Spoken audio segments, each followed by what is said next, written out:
Well, hello, hello. It is time to go coast to coast, y'all. I'm one of your co-hosts, Auntie Collins. Over here, we got the lovely JPJ. Hi. Hi. It's been a hot minute on accident. Sure has. Sure has.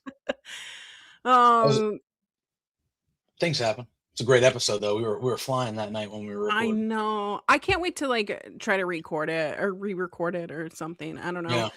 Yeah. Um, but how are you? I am well. I'm doing all right. We're not too bad. Baseball has officially started, so I'm in my for March Ooh. Madness. We're getting down to the Final Four this weekend. We had a couple good games last night, two more games tonight. Baseball's underway. We got the playoffs approaching in the NBA and the NHL. It's just this is one of the better. If you're a diehard sports fan, this is one of the better times of the year. I feel like this time of year, and then when we approach, September-ish fall with football, and those are the two best times of the year for sports fans. So Well, I'm living my best life. spring is my favorite time of year, Is that true? always. It's my least So favorite. My least favorite season.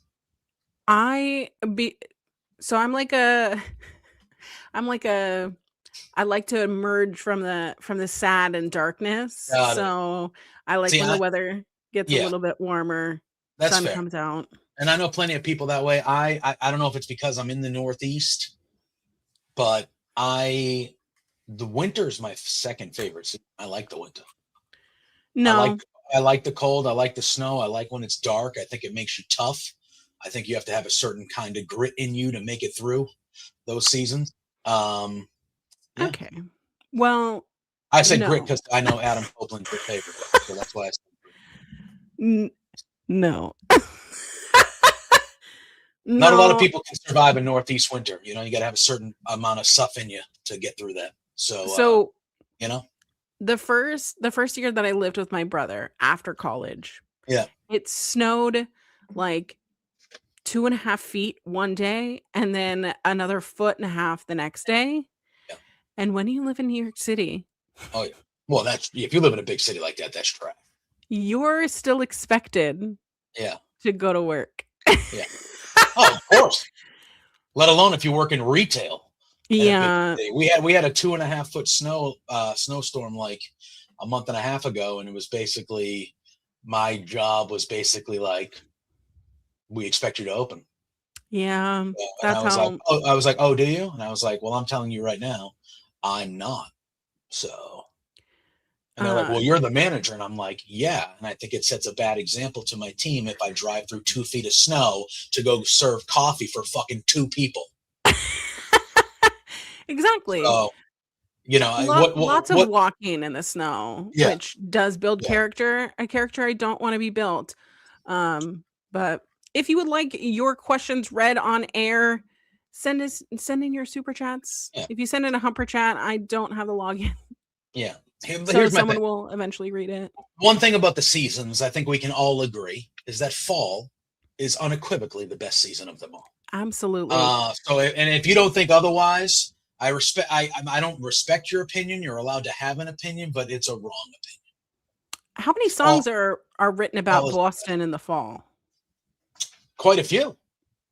Lots. A New England fall. I mean, Boston's nice in the fall, but if you take that trip up, Route 93 to New Hampshire, Vermont, when the trees are right up there is not many more beautiful things you will witness. It is unbelievable. Absolutely. But Our friend over here in the chat, before the show even started, which is incredible, Zach telling us National Neighborhood Day.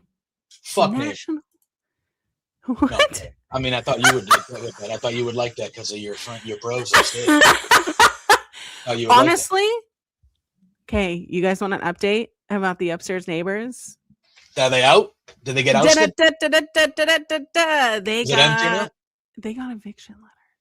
Well, are they out yet though? No, they're still Yeah. doing the thing. I think they have 30 days or whatever. Yeah. So they're gonna live up to that. They're gonna move it out on day 29. Is what they're doing. Yeah.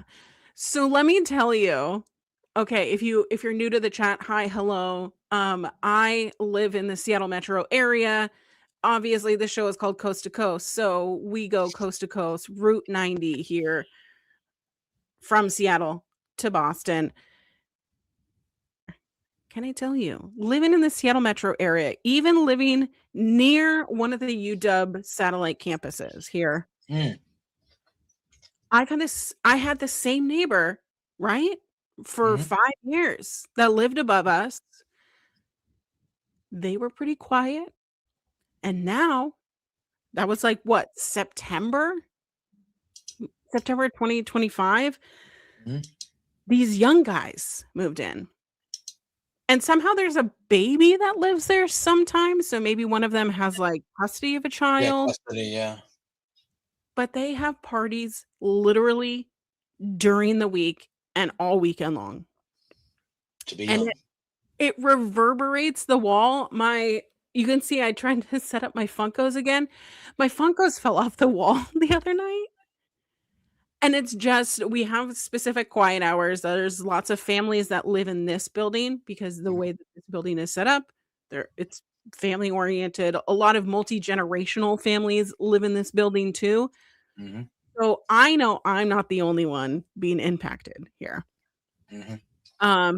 But when I first started making like, vocalizing things, it's because their balcony goes right into the office right here, and it was impacting my streams. Mm-hmm. Hearing their conversations Yep. while I'm on stream, and literally y'all could hear it. Oh yeah, it came through. It came through. Oh yeah. So, update. Saturday. Because I've had communication with the front office, they didn't really start to believe me, and now they believe me, and other people have complained. So, they had a party, the biggest Mm-hmm. party that I've seen at all, people coming up and down the stairs all hours of the night. So I'm hearing the bang, bang, bang, bang, bang, the dogs are barking, I'm getting pissed, like, all the Mm-hmm. things. They're playing K-pop Demon Hunters at Loser. 3 AM. Just kidding. I don't even know what that means. K-pop is Korean pop. That's what that means, yeah? K-pop? Yeah, so K-pop Demon Hunter is that da da Netflix. da da da da da. Is it a Netflix thing? Yeah, it's on Netflix, but Okay. it's like you're going up, up, up, ba da da da ba ba ba da da ba da ba ba. I don't want to get demonetized here or whatever, but Yeah, I get you. Wait, so it's a TV show or is it music or is it both? It's both. It has a lot of music, and the music was like chart topping. Like this is the first time I know that. Yeah, I know they're popular. I just know nothing Yeah. about that whole scene vibe. I know it's super popular though, like super popular. But like not everybody should sing that song. It's like the equivalent if you know Frozen, not everybody should be singing the Frozen Yeah, of course. song. The Let It Go song because Yeah, there's like if certain you don't, notes of the song. yeah, if you don't that- have the range, you can't. You don't do it. You don't have the range. So it's just really disappointing because again, 3 AM, still doing karaoke, reverberating the walls, things are falling off the walls. And we pay $3,100 to rent this less than 1,000 square foot apartment. America. So I recorded it. I recorded them making noise. I talked to my neighbors the next day and asked them their experience. They were experiencing the same thing. So we all went to the front and they said that they were pursuing legal action.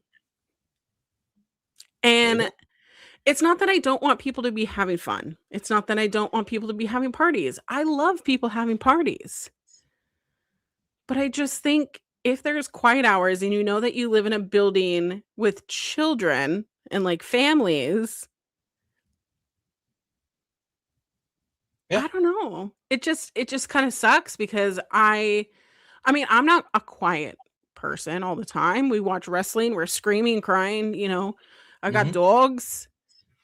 But I think 3 AM is like a little bit excessive, Yeah, I mean, listen, my thing is, I think when you do it an excessive amount of time, like again, you throw one party, every few months or even one party a month, and Yeah. it's one Friday or Saturday night and you're up till 2 or 3. Like, dude, I was 22 before. Like, I get it. Like, I'm Right. not gonna get at you. But if you're throwing Yeah. 3 or 4 parties a week and you're throwing a party on a motherfucking Tuesday, Y- we got That's shit to the do. thing. We got shit to It's do, buddy. It's during the week. it's it's a So like I Tuesday. think I think that kind of, you know, I don't need to be hearing you singing karaoke on Thursday evening when I have to wake up at 6 a.m. on Friday to go to work. Like, you can kiss my ass. Exactly. Saturday night, I work in retail, so I don't really have weekends most of the time. Like, I understand that. But if you're throwing a party on a Friday night, okay, that's a Friday night. Like, I can live with that. It's a weekend. Do you? You're trying to have a good time. You're trying to, Hmm. get with somebody. You're trying to do whatever. Cool. I live that life. I get it. I was Right. young. I had a good time. I still have a good time, even though I'm not super young anymore. But if you're throwing 2, 3, 4 parties a week and you're not, you Every have to have, week for yeah, 6, 7, 8 months. yeah. Go rent a frat house. Go buy a frat house when you're by yourself, But like like, on there's a difference. Not in an apartment building either. Like, you have to have some, again, I've lived, not right now, but I've lived in apartments the majority of my adult life. mhm. And there's usually neighbors above you, side by side. Like, you have neighbors. My neighbors were cool. When I had get-togethers, again, they weren't multiple times a week, but I'd have friends over one night a week, one weekend night a week. We'd end up at my Right. house because we walked up from the bars or whatever, and we'd be Mhm. up till, we were respectful, I feel like, even though we were drunk and loud, but we were respectful. We weren't blaring music or like screaming or anything like that. But Mhm. like, yeah, there's a difference between that and just kind of, if you're going to be living that lifestyle where it's an every night affair, you should have, like, you shouldn't be living in an apartment building. That's not Yeah. what that's for, I So, don't know. But I mean, I'm of the nature that, I don't want to rob the early 20s from people who, you know, like I also live those experiences. Um, but again, wasn't renting in a apartment building with families, you mhm. know? Yeah, 100%. Yeah, I get it. But And like, these young kids, listen, part of it was, they had formative years of their lives taken away, from a pandemic, so they're letting yeah, loose. that's They're letting it true. out. I didn't And even I don't, think about that. and I don't, and I view it that way a little bit. And I'm just like, I don't, again, if I was in your situation, yeah, that's true. That's true. Hopefully. I But highly doubt that they don't because they don't have taste. how do you know? Because of the mute? What are you saying? Because I'm not listening to K-pop Demon Hunters at Listen, 3 I'm not AM. either.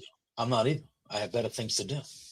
Yeah. But, But they also had, this last party that they had last weekend, they had cars parked in, like, non-handicap cars, so everybody here has, like, a parking pass, right? yeah. And we have a security team that, like, tickets cars and stuff like that. But they can't tow until they've had a ticket. Mhm. For some reason, these cars didn't have any tickets on them. They're parked in the grass area. So they're up on the curb on the grass. Yeah. They're parked in the handicap spots. Um, I heard from a neighbor, this is like hearsay, but I heard from a Yeah. neighbor that they were parked in like the carport area Okay. where people pay to park there. Oh, all right. Can't do that. So, and then they were also parking in the fire lane. Well, that you definitely can't do. So, we have visitor parking. It's just a little bit of a walk. Okay. Yeah. Well, But it's a little bit of a walk, though. well, so my complex, because I've mentioned, is like a garden complex, right? It's Mhm. not like one building, all the units. It's 23 buildings, but the office is in the middle. So everyone is like maybe a football field away Oh, that's not bad. from the office. That's not bad at all. So Nizzy in the chat saying folks don't know common courtesy and manners. Yeah, I got in an argument today leaving the coffee shop. oh, tell me about your coffee Not shop not a, not experience. not not an argument. That's a strong statement. But I did Okay. I did my coffee and breakfast to go today because I had to run some errands before the show and things like Okay. that. And I have a bag of food. I have 2 coffees in my hands. Crowded establishment. I'm going to leave. A customer who's waiting in line opens the door for me to Nice. let me out, and I go, "Thank you." And as I'm walking, a grown-up, not a young person, a grown-up and her little child, they just barge in the door as the door is clearly being held open for me to leave with my hands full of shit.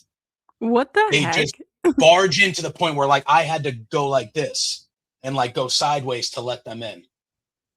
And then I was walking away and I said, all right, teach them young. And that's what I said because she had a little kid.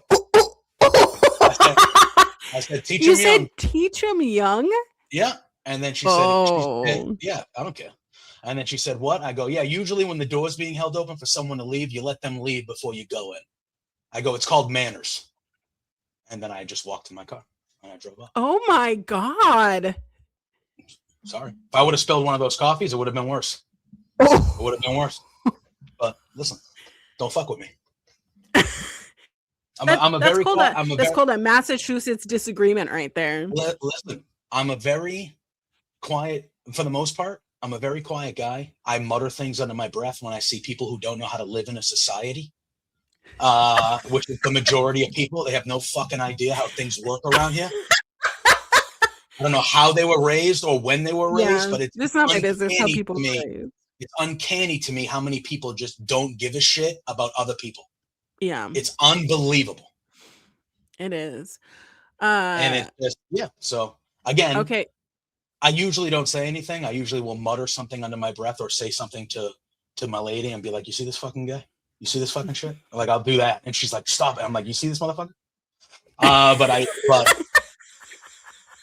like that's who I am. And plus, like especially when we go to like establishments where, because I work in retail, I've been serving people the majority of my shoot job life, my whole life.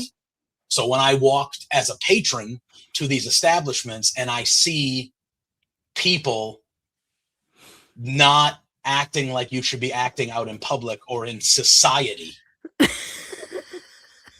it takes everything in my being not to just be like, what the fuck is wrong with you? What are we doing? Oh my God. Nobody ever, and it just listen, I do not promote I do not promote violence at all. Okay. But in my generation, if you were a smartass and you grew up being a smartass, or you grew up being inconsiderate, and it's maybe a Massachusetts thing, and you grew up being inconsiderate, whatever, at some point you got punched in the fucking face. And then you realize, oh, maybe I should do things a little differently. And I feel like not enough people are getting punched in the face. Honestly, it's true. We're too delicate. We're too delicate with people. We don't want to hurt people's. Yeah, it's like, listen, if you live your life, I want everyone to live their best life. But if you're rude, go fuck yourself. Well, there is no reason for you to be rude, ever, to anybody. That's the bottom line, because JPJ said so. But anyway, I'm going to think about that woman for like 2 days. See, I'm too far on the spectrum that I can't catch my comments that come out of my mouth, and my husband will just. Yeah. See, I'm good about it. Like I said, I mutter, or I'll just be like, I think probably my face says it. Like if they made eye contact with me, I'd be like, and they would know. They would be like, oh, okay, this doesn't look good. But like, today I was just like, because again, it happened. Like, I'm not joking. Like, I got a handful of thing. So in my brain, as I'm waiting to get my last stuff, you know how brains work. I'm like, all right, how the hell am I going to do this? Do I just, I'm just going to say, excuse me, and like push the door open with my shoulder. Like, I'm thinking about everything to try to like maneuver through these dozen people that are in there. And then one guy is gentleman enough to be like, oh shit, this guy has stuff in his hands. Let me get the door for him, being a good guy. And then the second he opens it, this person's like, oh, obviously it's about me because I'm the most important person in the world because nobody else matters because it's me. and she's got like a 4-year-old kid, like, great. I mean, the 4-year-old's oblivious. Hopefully they're not paying attention to their terrible mother. But, you know, it is what it is. You wonder why people grow up to be shitheads. Anyway. Listen. I digress. My dad was Yes. giving people the bird very young. So I thought... Yeah. So you thought that was a normal thing to do? I thought that was normal. And I gave someone the bird in 5th grade. Unbelievable. I got in-school suspension. Did you? Yeah.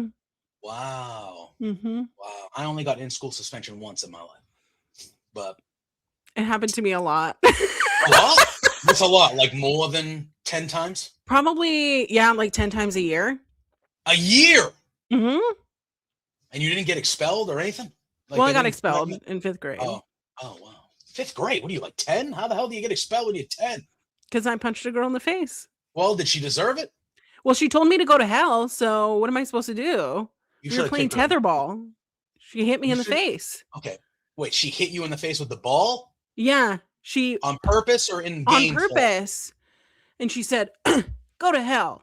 Because I kept beating her. Because I'm very good at tetherball. So she was a sore loser, is what you're saying. Yeah. So I said, okay, you punch me, I punch you. And she, what, and somebody saw it, or did she rattle? She tattled? Oh, I punched her in the face, and then I stood over her. Oh, yeah, it was a standing over her that probably did it. Yeah. Yeah, that's fair. That's fair. But hey, listen, too many infractions, and my parents. But you know what we were just talking about? That girl got punched in the face, and I bet you a small part of her was like, "Oh, maybe I shouldn't be a shithead." Maybe. Whitney Miller, if you're still listening, if you're listening at all, what's good? Yeah. Hopefully you didn't grow up to be a shithead because you got punched in the face playing tetherball. Listen, a lot of people from Kitsap County probably turned out to be shitheads. Anyways, we are being asked our coffee order. And I know that yours changes periodically. Yeah. I want to let you know, I didn't start drinking hot coffee until I turned 30. I didn't start drinking coffee in general until I was probably close to 24, 25 years old. What? I had coffee before in my life, but I wasn't like, now it's like, okay. Now it's a prerequisite. I have a coffee every day. And not just because I'm tired, like because I like coffee. I work in coffee, so it's easier for me to access. But like I work, you know, I don't know, like in high school, I would go to class and my friends would pick me up and they'd all go to Dunkin' or get a coffee. And I was the kid that was like, no, I'm good, man. I don't need it. I don't like coffee. It's not for me. And I'd be the one of 5 of us walking in without my Dunkin' cup. And I'm like, you guys are fucking, I don't know what I'm going to do. I've been drinking coffee since I was 13, 14 years old. I didn't really start drinking. Yeah. I didn't really start drinking it a lot until I started working in it, in the industry. And then it became, I have to wake up at 3:30 in the morning to go to work. Probably drink a coffee. But my typical coffee order is, if I'm having hot coffee, it's usually an Americano with an extra shot of espresso, depending on the size. And then I'll do either like a little splash of whole milk or oat milk or something. I don't like my coffee too sweet. However, I like sweet iced coffee. Where's that logic? I'll just have black iced coffee with like the cane sugar. And I love that. I am a flavor guy. I like the flavor. I like the flavor. Yeah. I would say, so the lady's been on vacation this week. So we've had multiple breakfast outings this week. Days off. I'm usually by myself during the week because she's working. Mm-hmm. So we went to a place on Thursday and they had a ginger snap white mocha. Oh, yeah. And it was, I got an iced latte and it was it was like, it was gingerbread and white mocha syrup combined and it was delicious. So usually what I do, my coffee order for the most part, it will consist of I will get a cortado. Nice little pick me up. I love a cortado. Love a cortado. So I'll get a cortado. We talked about cortados last time, guys. Yeah, I'll get a cortado hot, and then I'll usually get some sort of iced latte or iced cold brew. So that's what I do. Today I got a French toast latte. So it was oat milk, iced latte, and they have a homemade French toast syrup. So kind of like that cinnamon sugary, you know. And this place makes their own syrup, so it's not overly sweet. There's like it's sweet, but it's like a subtleness to it. Like it's not like it doesn't feel like I'm drinking sugar. Like some people when they come to order coffee at my shop, the way they order their coffee in my brain, I'm like, oh, do you want any coffee with your sugar? Yeah. Do you want? Would you like some coffee with your sugar? Mm-hmm. I like sweet, but I don't like that sweet. So I also will tell you when I had my show with Kylie, y'all love Kylie for Wrestling Made Me Cry. That's when the brown sugar shaken espresso came out at Starbucks. Yep. And because I am the person that I am, I had to figure out how to make it.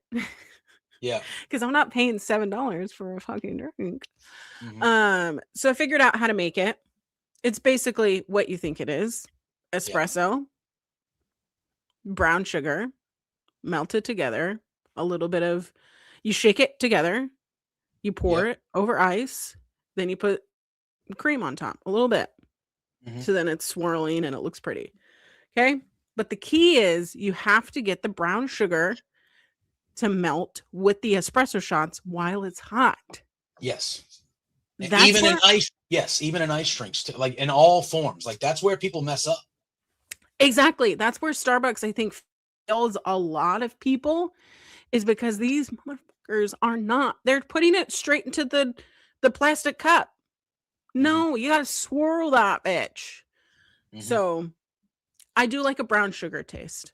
Love it. In my cortado that I got the other day, they had a brown sugar cinnamon flavor, and I said, "Can I just get a dab? Can I just get a dab of the brown sugar cinnamon flavor in the cortado?" But that is where people mess up, especially with iced beverages. If you're using, obviously it's a cold beverage, I understand that, but the syrup, sometimes the syrups will be thicker. Like if you like white mocha, I don't get white mocha often, but I like white. That's like a thick.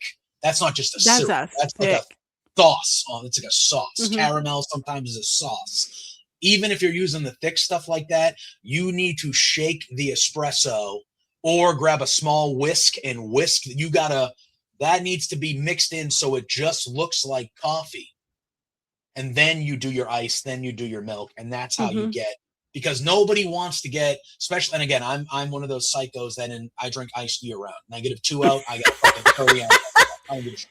I'm like, so like, that is where nobody wants to grab their iced latte or their iced coffee, and the first sip they take is all syrup because you didn't mix my shit. So I just drank pure sugar, and now the rest of my coffee is just going to taste like black coffee because you didn't properly make the coffee. So like, there's just certain aspects of it that I think get overlooked sometimes. That is why I don't like Starbucks. I mean, I also don't like Starbucks for the morality aspect of it right now. But and I'm not going to talk about it on this show. If you want to have a discussion with me, let me know. But I mean, you and I both worked for that company for a long time. Probably 3.5 years of my fucking life. Yeah, I did 12. That's so long. Yeah, man. It's so long.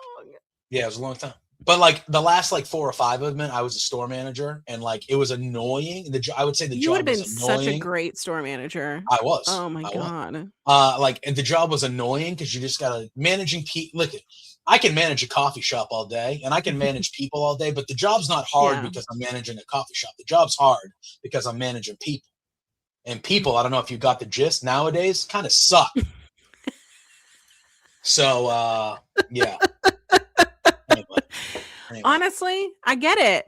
Yeah. But so I have a Nespresso machine. Okay. And it is the closest thing to an affordable, when I say affordable, in-home espresso that I've ever had, because it does have the crema, which is separated. Do you remember the 3 different parts of something's body, crema, the body's heart. The middle. Is there a heart? I don't know. I can't remember. Well, the crema is the top. Mm-hmm. The body's the middle. Body. What's the bottom? And the heart is the bottom. I think people The call heart. it other. I'm gonna Google it. I always called it the heart, but I think Breast. yeah. The mantle. The core. Yeah, the For heart. those Yeah, who the know. heart is the bottom, the body's Heart. the middle, and the See? frame is the top. Yeah, I was just testing you, bro. Just testing. Listen, I gotta bust out my. You could be my barista trainer any day of the week. Listen, when I was a barista trainer, because that's what I was before I went to chef supervisor. Yeah. But when I was a barista trainer, I was like, okay, the first day, I'm gonna teach you how Starbucks wants you to learn it. And now I'm gonna teach you how to actually make a coffee. Yeah. Like, there are certain things, especially some of those like older machines, I'd be like, okay, they want you to do like this. Please just do it like this. Okay. The sequence, it is work on your sequencing. Yeah. Guys, we're making coffee. Sequencing. What are we fucking synchronized swimming? When they started integrating playbook, I was like, I gotta go. They're like, you should be signaling without saying a word. Saying any words. I'm like, what does that mean? So if I need milk, I can't say I need milk. No, you should just you should just drop a lid of one of the milk jugs into a bin where somebody sees it and goes, oh, Collins must need 2% milk because there's a 2%. How about I just tell you I need fucking milk and you go get the milk? It's not hot. I was throwing lid caps at people. Just well, you can't do that. That's not okay. Because when I'm out of milk, I've got. Yeah, you got to make 80 drinks in the next 4 minutes before a customer started whipping shit at you. Mm-hmm. So I'm not going to be standing there and I'm like, oh, well, I have 8 mochas to get through. They all have 2% milk and I got no milk. You think I'm going to do whole milk? Yeah. When I know that there's only 4 jugs in the back and we got to last until Monday? Yeah. Well, what did you used to do? Just non-fat, not tell people? Yeah. What was all the tricks? We know. We get it. What am I supposed to do? Nobody got non-fat milk. Nobody got, especially once we started getting like all the alternative milks. Mm-hmm. Non-fat milk is the one that is used the least. So if you ever are low on 2% milk, you're like, they're not going to know. Mm-hmm. We're steaming the milk. You just use non-fat milk. We're not going to the store. Especially when it's a steamed, like a hot beverage, you're not going to know. Yeah, they're not going to know. So no. But yeah, I went from barista, literally was a barista trainer 2 months later, then became chef supervisor 6 months later. Wow. Then I was at that store for another 6 months and moved to Pittsburgh as a chef supervisor. I was a chef supervisor for 2 months before they were like, hey, we're opening this new store. We need an assistant store manager. And you've been with the company for longer than a year. They were like, you want to come do that? Here's your bump up in salary. Yeah, here's my bump up, everything. Yeah. Plus because it was Pittsburgh, they gave me like a Metro card. So that's cool. Mm-hmm. Not bad. That's pretty good. It was cool until I wasn't gonna stand outside in negative degree weather. Yeah, that's fair. waiting for a bus. So anyways, so long story short, we love coffee here. So if you ever see us in public and you want to like get us a drink or something, buy us a coffee. Mm-hmm. Now you know how we like our coffees. So that would be the way to go. Want to buy me a coffee? You are all right with me. Speaking of things that are all right with me, it is baseball season. Oh, love it. It's a little bit disappointing because here are my Mariners, right? Yeah, I watched that game last night. You guys blew the shit out of that one. What the fuck happened? I got Brian Wu in my fantasy league. I love Brian Wu. One of my favorite pitchers in the league.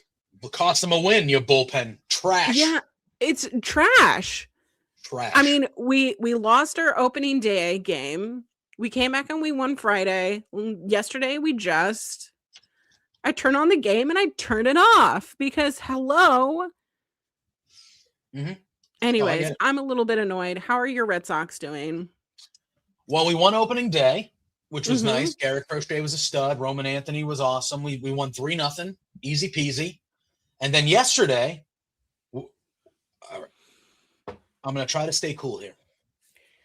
Because yesterday we ended up losing an extra inning, 6-5 in 11 innings. We were losing the whole game. We came back and we tied it on a home run with 2 outs in the top of the ninth to tie it. So it was one of those games where we were down early and we just kind of kept chipping away as the game went. Right. And then we tied it, and then we ended up losing an extra inning. It's the second game of the year. I'm not concerned. Yeah. However, the home plate umpire yesterday in that game was a guy named CB Buckner, who has been umpiring the majority of my life. And he has been known as a terrible, horrendous umpire. And I watched that whole game from first pitch to last. And that was one of the worst umpiring job. If I was half as bad at my job than that guy is at his, I wouldn't have my job. Holy moly, that guy stunk yesterday. You know, they introduced the challenging thing now, so the pitchers, the catchers, the pitchers, and the batters now can challenge. Like if there's a strike call and they don't agree, they can tap their helmet, and it's a challenge. And if it's wrong, he got challenged by both teams combined 14 times yesterday. 14. And that's not even including the horrendous. Sorry, that's so funny. Check swing call that he made on Trevor Story in the 8th inning.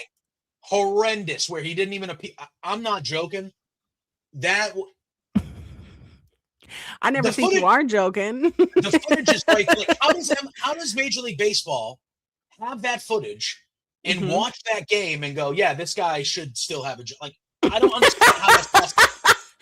It's like being the worst person at your job and they still let you have a job. It's unreal.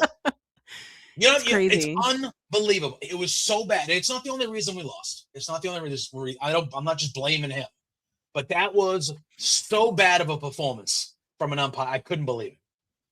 So yeah, Scott in the chat saying 6 out of 8 Reds challenges got overturned. That is insane. I don't know how he has a job. And then the Red Sox manager ended up getting thrown out of the game.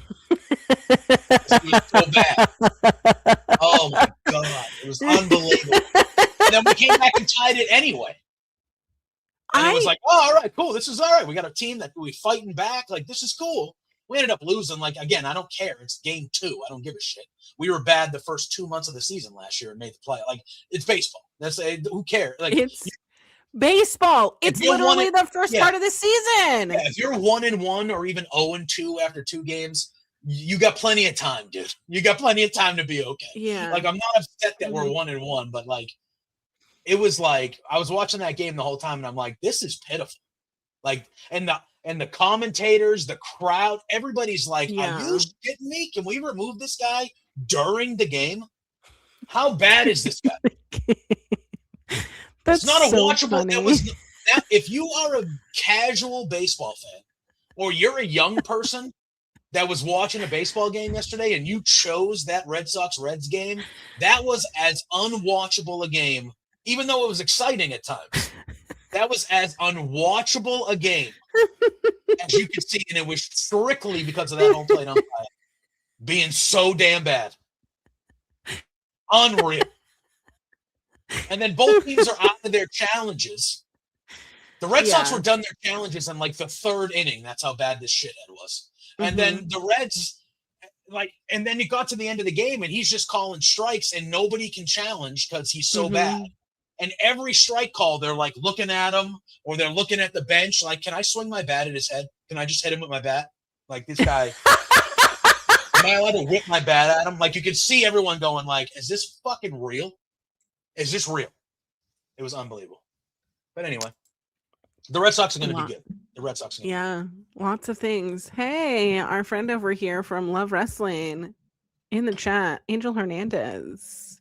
I mean, again, that's another guy. He's retired now. Yeah, But he that is. guy, the majority of our lives, was openly known as being a terrible umpire. So how did he keep his job for 30 years? Honestly, Unions, friends. Unions. They matter. The umpires union is the only reason these shitheads have jobs. absolutely. Still, Go Unions. We are pro-union. we are pro-union. We are pro-union. Except the umpires union. Fire your bums. Anyway. I'm sorry. Oh my god. So speaking of things we're watching, do you want to hear the update about I do. Summer House? Yes. Well, this last episode was really bad for that guy Kyle, right? If you're watching Summer House, he's the DJ, the 55. yeah, yeah. He's I think 45. But Kyle, as you guys know, Kyle and Amanda are getting divorced. Okay. Not good. This episode was probably Kyle's worst episode known to man. Really? Okay, Boris, Summer House is a show on Bravo, okay? Part of this show, if we're going to talk about sports, we're also going to talk about my other love, which is Bravo. I 100%. love Bravo TV. Yep. Summer House is a show where a bunch of people, when the show started 10 years ago, they were all late 20s, early 30s. Now some of them are in their mid 40s. Oh, yeah. Going to a shared summer house in the Hamptons, which is on Long Island. Okay. Mm-hmm. It's where Justin Timberlake notoriously failed his sobriety test and got a DUI 3 summers ago. Don't remember. All I remember is, how is this going to impact the world tour? I digress. Yes. Anyways, it's a show I love to watch. It's really great. And for a social interaction of people, mm-hmm. I love watching people whose lives make me feel like, oh, I guess mine is not so terrible. So we have Amanda and Kyle who've been married for 4 years now. Mm-hmm. We already know that they're going through a divorce. Kyle on this episode, for some reason, he's feeling left out. And instead of using his words with his wife while he's intoxicated, he says, I'm going to continue to drink alone. That's not good. Which makes him act worse. Yeah. And then he turns to his wife and he's like, he brings a speaker outside while everyone is clearly like either like passing a joint or, you know, smoking cigarettes or something. Like it's 2 a.m. They're outside after going out for a while. They've ordered pizza. Like they're in there, like they're approaching the end of the evening. Kyle comes out with his little speaker and he's like trying to get everyone hyped. And everyone is like, clearly read the vibes. Yeah. Again, shared house kind of thing. He turns to his wife and he goes, I just am looking for a little support. And she goes, it's 2 a.m. and you're drunk. Should give him your neighbor's number. So this man is 45 and a DJ, turns to his wife who's in her mid 30s and he goes, fuck you. Oh boy, he can't. Yeah, that's just.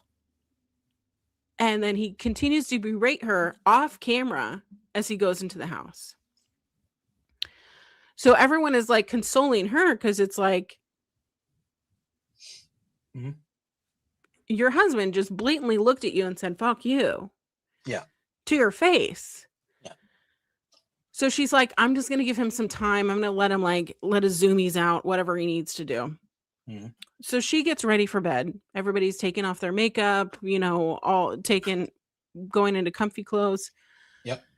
He comes back. It's like he gets a second wind. Okay. And he starts berating her to the point that she goes off screen into the bathroom and you can hear her audibly crying. to the point that other people in the house had to interfere to get him away from her. Yeah. She then the next day compartmentalizes this abuse, which I'm in the forefront of. There are producers on site here, right? They're being filmed 24/7. It's basically like what would be like a Ring camera type thing. That's how they film the show. Yeah. But there has to be a producer on site. Why is no one fucking interfering when he's clearly intoxicated and getting violent? That the housemates have to get involved and not production? Well, I mean, but that's probably in the memo. You let it go. How many reality shows in our lifetimes have there been like fist fights and things on? Like, but like, have we not learned anything? You know? That shit sells. And at the end of the day, money is what's more important. And them letting that guy be a piece of shit and not preventing it is what's going to get ratings. People aren't going to watch the show if producers are standing in front every time there's a disagreement. Oh, come on, guys. Come on, guys. Nobody would watch the show, but they'll watch the show to see this guy collapse. You know what I mean? And the thing that sucks is like earlier on in the night, there are 3 cast members who are Black, and it's the Hamptons. And they had gone out to a bar. Only 3 Black people there, is what you're saying. Yeah, basically. Right. So they had gone out to a bar and they noticed that like there was some actual racism going on where like a bartender wasn't helping them or whatever. Of course. And so when they sat down for dinner one night, they were talking about like the implications of like, you guys, like, I know you guys aren't doing that to us, but when you aren't standing up for us, 100%. It feels like rubbing salt in the wound again. And here's my experience as a Black person. The guy that's on the show, he's the first Black cast member. And he's like, on that show, they've had Asian, they've had Hispanic, but they've never had a Black Black male cast member. How long has this show been on the air? This is its 10th season. Jesus Christ. But again, it's the Hamptons. Like, what kind of friends are going to the Hamptons? Rich white people. So having a male guy that is so he is Black. Sierra, who's been on the show since I think season 4, is Black, but you know, there should always be representation in your shows. But they were just like talking about like how what it means, like when we're out in public and you're not standing up for us, what it means online when nobody's standing up for us, and like the actual racism that happens on Instagram. And they're just like lived experience. And like one of them is like, you know, she was on one season of The Traitors, not this last season that just happened, but the one before. And there was something that happened on the Traitor show that caused a lot of people online to basically call her names and say all these racist things about her. And none of her cast members said anything. And their excuses were like, well, we're not chronically online. Like, how would we have seen that? And it's like, do I have to literally text you to let you know, hey, there's actual racism going on out there? Like, do you actually care about my well-being here? Like, if you want to be my friend, like, you should be in tune with us. So it sucks that like part of the episode was like this really great like moment for reality television, and it was like so overshadowed by the drunken 45-year-old DJ berating his girlfriend, and then the next day his wife basically compartmentalized. And guess what? She hosted and set up a birthday party for him. Now the birthday party was fucking hilarious because it was like a old geezer's party, so you had to come dressed up like an old person. Oh man, yeah. And Sierra, her costume she had a persona named Karma Brown. Okay. I Karma need to Brown. show Karma Brown. I'm going to pull it up here. Okay.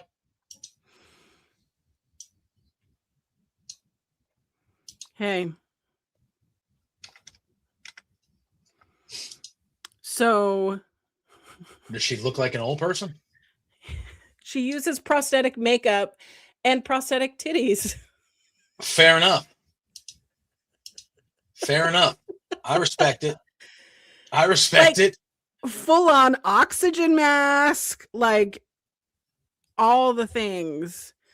I don't know. It's one of those things that I love a themed party. Would love to have a themed party like that. But the overarching tension in the air was the fact that Kyle just had this huge blow up. Yeah. And now he's having another alcohol fueled party. Mm-hmm.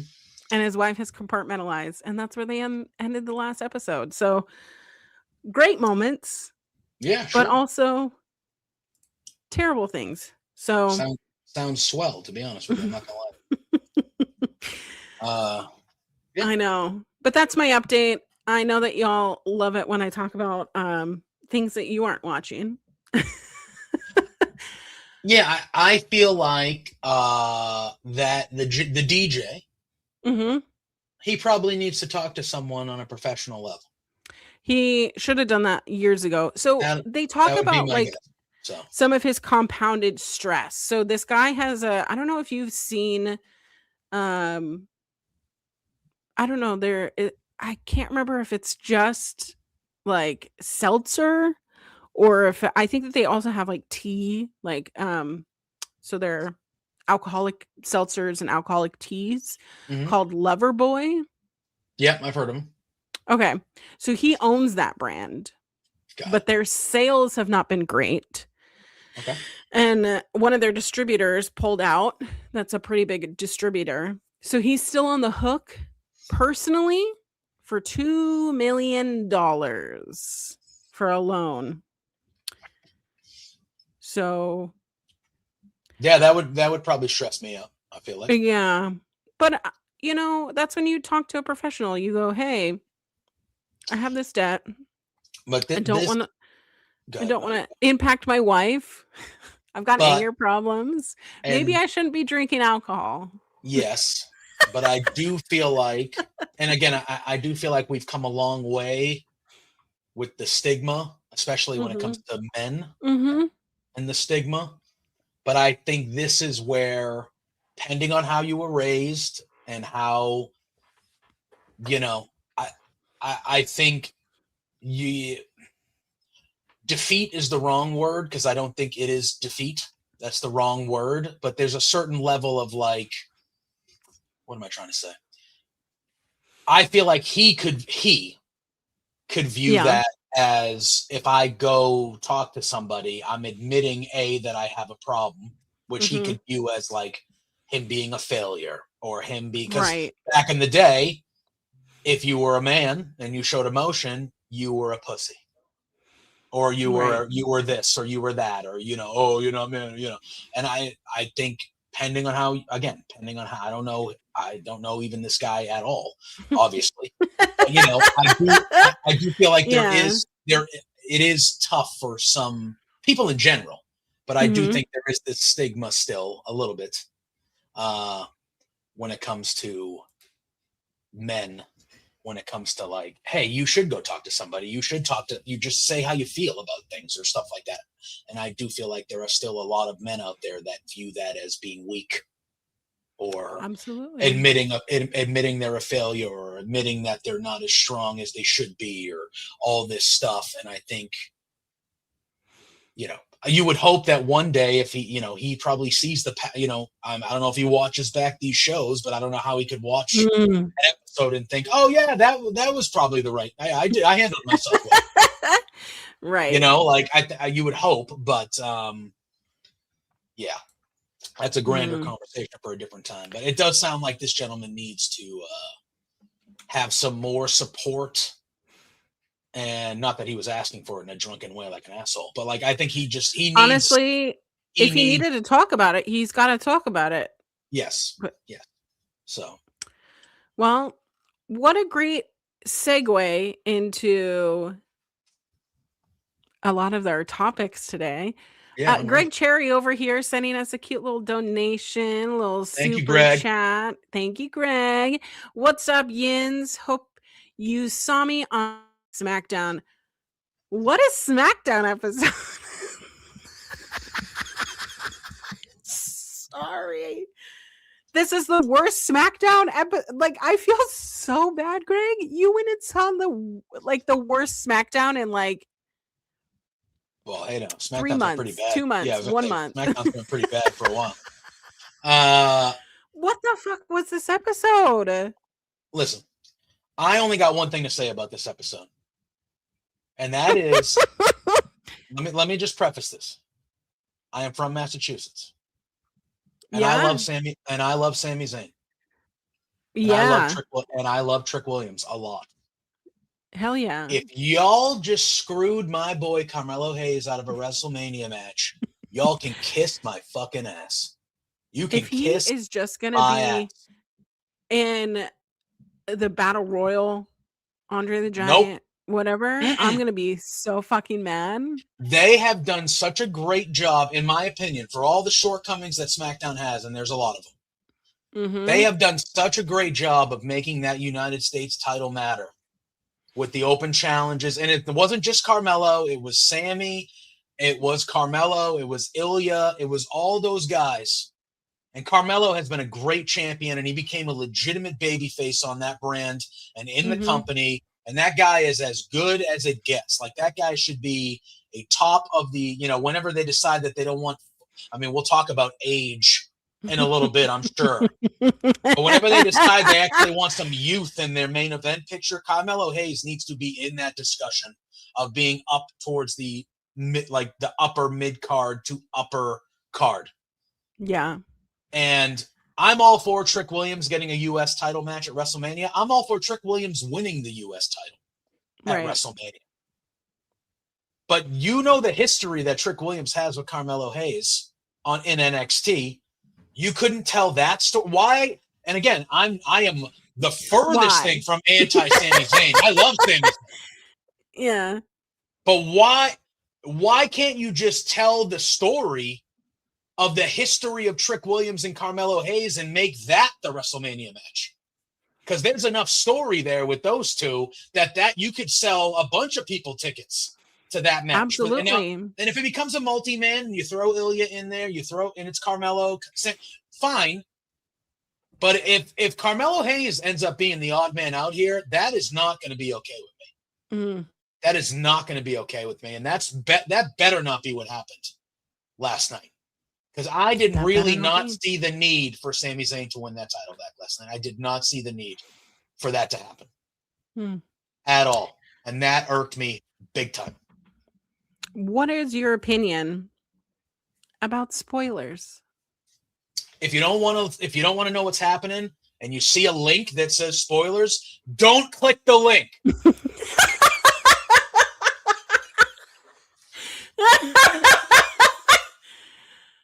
Right? Here's the thing. Obviously I'm on Fightful Overbooked right now, but I've signed up for Fightful. I've been a signed up Fightful person since they started doing the damn thing. Yeah, same. I used to go to WrestleZone all the time when I was a youngster, teenager. I went to WrestleZone all the time. Guess what? If I didn't want to know what was happening on a taped episode of Raw, I didn't go to the page that had the results of the taped episode of Raw. It's pretty simple. You can avoid them if you want to avoid them. I didn't watch the last episode of Stranger Things of season 4 for over a year and a half. And I never found out what happened. I never found out what happened. You want to know why? You want to know why? Because I didn't look for it. Not hard. Not hard. Can I tell you though? So I normally cannot watch the shows when y'all are watching it because they start 5 p.m. my time, both WWE and AEW. I'm just getting off work. I got a job, people. Or I'm Yeah. driving and it's probably not safe. And you're on the West Coast too. So by the time you're getting out of work at 5 p.m., Raw is Yeah. starting. Right. It's starting. So until I'm ready and sitting down to watch these shows, it could be a whole day. Like sometimes, like I'll come home from work on a Wednesday and I just want to go to bed early. So I don't look at social media. And that sucks because part of my job here is social media. So sometimes you just open the app, post your shit, and leave. Yeah. I love how people get angry Mm-hmm. at people who run wrestling websites when they put results of the wrestling show on the wrestling website. If you don't want to know the results, there's a million other links for news features, opinion pieces, other results of shows that you might have already watched. Or there's so many other things to do and watch that if you don't want to know what happened on the recorded show, just don't look at the results of the recorded show. It's not, I just, and then they get mad at oh, how dare you post the results? Well, I didn't just throw them out there, buddy. Sean doesn't just go on his Twitter visibly and go, put spoilers. Don't spoilers scroll in down. all caps, like spoilers. Yeah, like warning you, hey guys, if you go further, some shit's gonna get spoiled for you. And the people click it, and then they go, how dare you spoil that for me? You clicked it. I didn't spoil it for you. You decided to look at it. How's that my fault? Yeah. Unbelievable. But I just thought it was so funny because there were these accounts. So we're coming into my DMs. Oh, I don't know funny. these people. I chimed in a little bit. So I commented and I said, hey, damned if you do, damned if you don't. How many people have come down on Sean? And this is not like Sean does things the way that Sean does things. But honestly, he's presenting spoilers if people want to see them. Because there are a strong and big segment of wrestling fans that don't give a crap about spoilers. And if they know they can't watch the show, they don't care about reading what happened. Like, they don't care. Yeah. And if that's your prerogative, cool. I like to not know. So usually when I see spoilers on stuff, I scroll past. I don't click it because I want to watch, whether it's live or I'm watching it on delay. I don't want to know what happens. But you also need to know, in the world we live in, if you're not watching something live, 10-1, you might not get everything spoiled for you, but you might scroll past something. That's just the way it goes. But you can avoid it if you choose to avoid it. If you want to avoid it, it is not that hard to avoid it. But the people that just, again, these people are not real people. These people are not real people for the most part. They're just lumps of shit that stay in the bushes until things come out, and then they oh, let me go yell at somebody. Yeah. It's just, I don't know. I mean, back in the day before streaming, right? Back in the day before streaming, because I was on West Coast time, like for shows like Game of Thrones, my friends who lived on the East Coast would be watching and finish Game of Thrones before I could see on my TV. Of course. So I would log into Facebook or Twitter or whatever, not realizing, because I'm like, okay, I know that I'm going to watch Game of Thrones. And in 3 hours, it's going to be on. 2 hours, it's going to be on. There are already people who've already finished the episode and already spoiling it. That's where I was like, that's fucked up. Well, here's Okay. I want you to finish your point, but now with streaming, like usually everything is at the same time. Now that it's streaming on Netflix, now that it's streaming on HBO, I can watch it whenever I want once it goes live. So I don't really have a lot of those like tape delay kind of things before. I mean, tape delay. Before I had like any streaming services, like before Raw was on Netflix, it would be spoiled so often for me because it wasn't available. Yeah. Yeah. But All right. See, when you got you hot. mentioned, I did. You mentioned Game of Thrones and stuff like that. I do think, Yeah. again, there's not a law, there's no rule. But if you're somebody who watches the brand new episode of the most popular show on television, and 5 minutes afterwards you're going on Facebook and saying, I can't believe they killed Darren, you're a piece of shit. You're a piece of shit.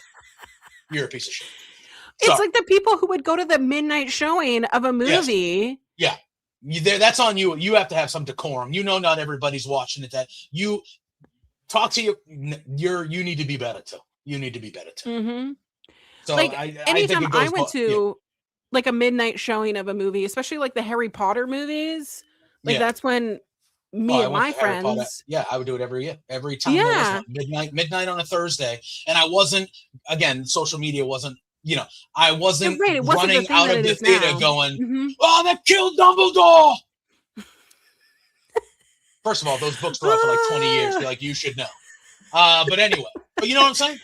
Yeah. I'm not leaving the theater a minute after I get out of there, and I see people in line getting ready to go in and going, guys, wait till they kill Dumbledore at the end. If somebody would have bottled me over the head, I would have deserved it. If I did that, I would have deserved it. If somebody just would have smashed them, I would have deserved it. I would have deserved it. We do have another super chat over here from our dear friend Carl. 1 a.m. for me, and by then I know everything. And I'm assuming that's for like the shows because you're a UK person because I see the little pound symbol, and I already know you're in the UK. But I like that's also the thing for like people in the UK. Like you're waking up, and our shows are already done, and it's like how do you keep yourself not spoiled? No, all right. Hi, Peggy. The people who spoil a show because they binge the entire series before I even wake up can don't even get me started. They put these shows out, right? They're not. I love a weekly show. Yeah, of course.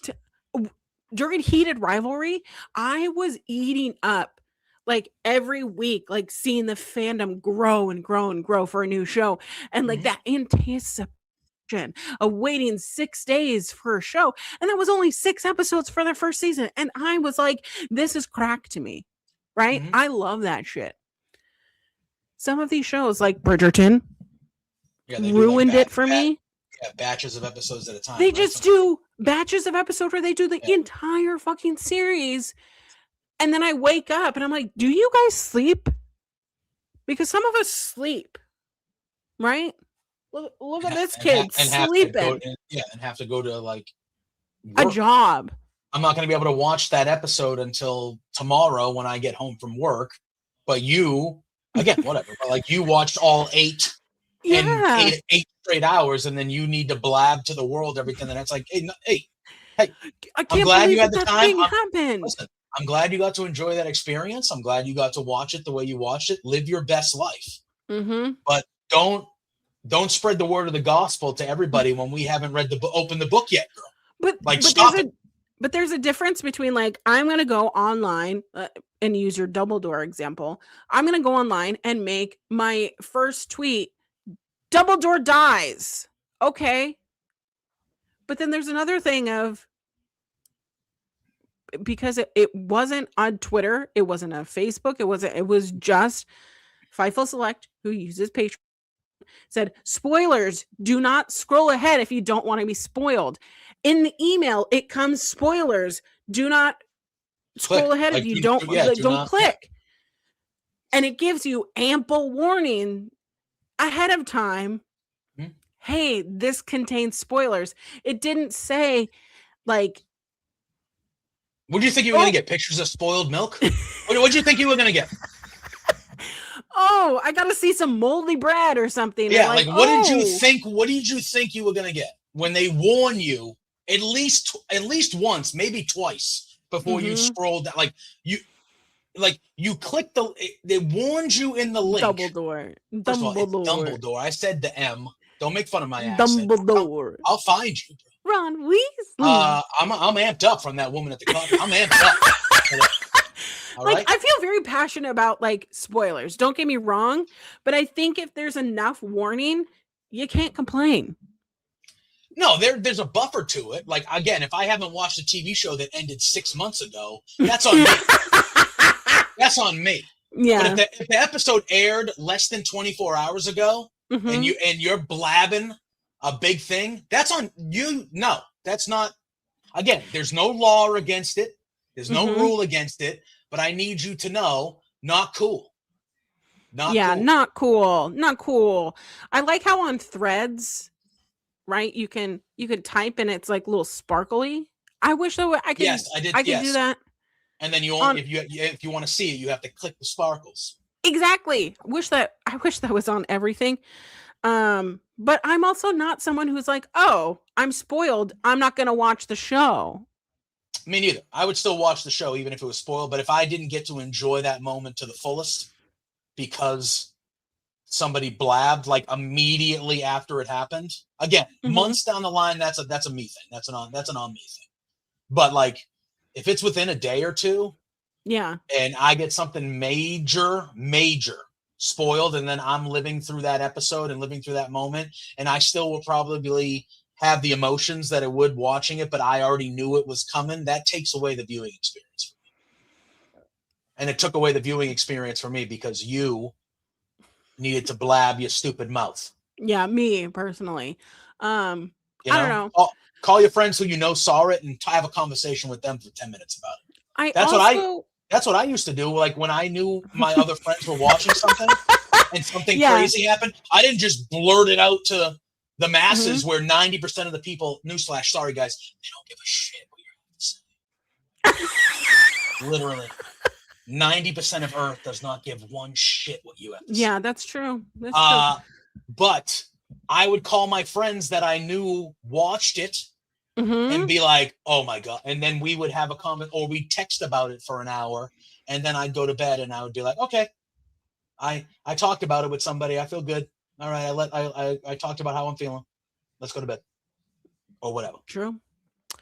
But I also thought it was just not fair to like be like, oh well, AEW doesn't get spoils because all these things. So, which is blatantly untrue. But here's also the thing. I think the difference between some WWE stands, whatever you want to call them, and AEW stands, because there is tribalism. It's always going to exist, unfortunately. But I think that WWE has conditioned. This is my personal opinion, just like I'm allowed to have. I think WWE stands who only watch WWE content are used to being baby bird information, right? Regurgitated and then fed to you. They need to explain it out so that you understand the story. There's no subcontext. There's no inferring. There's no putting pieces back together. There's no rewarding you for your longevity. No, it is, we need to baby bird this for you. And right now you're kind of seeing it with Cody Rhodes. Cody Rhodes. And his feud with Randy Orton. And you see that the crowd is so behind Randy Orton because, and even though Randy Orton is supposed to be the heel, the fans are like, no, but you've been telling us this story that Cody is turning heel. How are we supposed to be cheering Homelander? But it's the subtext, right? That gives you a deeper meaning of like, we are not necessarily going to be always cheering the champion. Okay. So when people are saying, oh, we didn't know about Cage and Cope, bitch, I wouldn't have recorded myself if I didn't put two and two together that Cage and Cope were returning at Revolution. Yeah, it's true. I mean, again, I am just, there's always, look, there's been spoilers of things my whole life. Yeah. There's always been spoilers. Like There's I've been been spoilers since early.com yeah. days. Again, it's as simple as if you don't want things spoiled, stay away from them. This whole narrative that, oh well, you spoil this but you don't spoil that. That's not true. Mm-hmm. That's not true at all. And it just is what it is. It's just people that are just You have to read into those. This wrestler was backstage. This wrestler has been cleared. This wrestler extended their contract, like with Private Party, literally minutes before they came on. And I predicted that motherfucking shit. Yeah. Because Private Party, their deals are right. It was extended or something. I can't remember. Yeah, but it was like, oh, that means they are not going to WWE, which means, right, there was a a mystery tag team that was supposed to happen. And they've say that. And here, one of their and that is one of their main, like, they don't come out and they don't openly say, oh, this person's showing up on Dynamite tonight. Right. But earlier in the day, there'll be a wrestler or a superstar on either side that we haven't seen on TV for months or hasn't been talked about in 5 or 6 months. And then randomly Fightful will put an update about them and say, oh, this person was just cleared from an injury, or, oh, we have some contract news on this person. And then that night on Dynamite, that person ends up coming back on the TV show. It's like, well, read between the lines. Come on. We learned how to read comprehension in school, right? That's just how it goes. It's always been that way. Oh, so-and-so was backstage at Raw last Monday. They haven't been backstage in 6 months. Okay, cool. So when they debut the following, or they come back or re-debut the following week on Raw, whoa, why is that don't get me started. Scott! They have to, listen, they're doing a double turn at Mania, right? They have to? They have to. Give us WrestleMania 17 vibes. Right now, as it stands, are you picking Cody or are you picking Randy? If you had to, I'm picking Randy Orton. I think I am too. Speaking of feuds, I was going to say I think Cody should punt Randy. Punt him like to the sun, like to the WrestleMania sign. The punt, yeah. I think they should do a double turn. I think they should do a double turn, and I think Cody should punt Randy. I love it. As part of the turn. Absolutely. Exactly. I feel you. Perfect example. Dynamite is in Winnipeg on Wednesday. Mercedes is defending her title the night before in Winnipeg. Now, if you are a logical human being who actually uses their brain hard, I know it's hard, guys. Take a deep breath. We'll be fine. If you're an actual human being who likes to use logic in their brain, you would see that and go, oh, I wonder if Mercedes potentially might be there on Dynamite on Wednesday. Because A, she's in the same city it is, and B, they just lost their biggest star in their women's division for the rest of the year a week ago. So maybe we haven't even talked about that yet. Oh my God. No. So maybe Mercedes is going to be there on Wednesday to confront somebody. Who knows? Willow for the TBS title? Okay. That'd be cool. Okay. I'm in on that. You want to tell me a Dynasty in a couple weeks we're going to add a rematch with Willow and Mercedes for the TBS title? Sign me the fuck up. Yeah, absolutely. It's just, people just want to yell and scream and they want to get angry at somebody. I don't know how he does it, but Sean puts up with so much crap from so many people. And I just, I mean, I've said it before. Sean, the way that he conducts himself is not always how I would conduct myself. I get it. Okay? Because people will be like, well, you do think that's not for me to decide. No. But I stand by Sean's professionalism and I stand by his great reporting. He doesn't just put out the first thing that he hears, because I'm sure he gets so many he gets so many tips or so many things that probably don't come to fruition. And that's why some of these aggregating websites don't do well, is because they have one source and they don't verify things. That's something that you learn in journalism school, or if you go to school and take a journalism class, you have to vet your sources. Okay. Because if I know that JPJ is a fucking liar and he's always telling me lying shit, and then we talked you about tell that. me, Not on. JPJ, Yeah. I'm just saying you, but you're telling me Randy Orton, he's not winning at WrestleMania. And I know that you're a liar. I'm going to be like, okay, Yeah, you could be right. It's a 50-50 chance, but I'm not going to risk my reputation going around going, guys, guess what? Spoiler, Randy Orton is winning. Yeah, 100%. That's an idiot thing to do. Correct. Speaking of idiot things to do, have we talked to death with this whole Roman versus CM Punk promo bullshit? Listen. Who would have thought that the most intriguing thing about this feud would be Jey Uso? I think Jey Uso thought that. Honest to God, this is the best work he's done since they kind of made him a babyface. Yeah. All right, hear me out. Now, Raw was in Boston this past week, my hometown. Mm-hmm. I was not there. I didn't want to spend all my life savings trying to get there for the night, so I decided not to go. Fuck. Okay. How much were your tickets? I for like a day and a half, I tried to get in for media. WWE was like, you don't matter anymore, so F you. I said, okay, great. Good to know where I stand. Yeah. And then I said, okay. So then I was, for like a day and a half, I was like, I really want to go. I should go. It's Boston. I should go.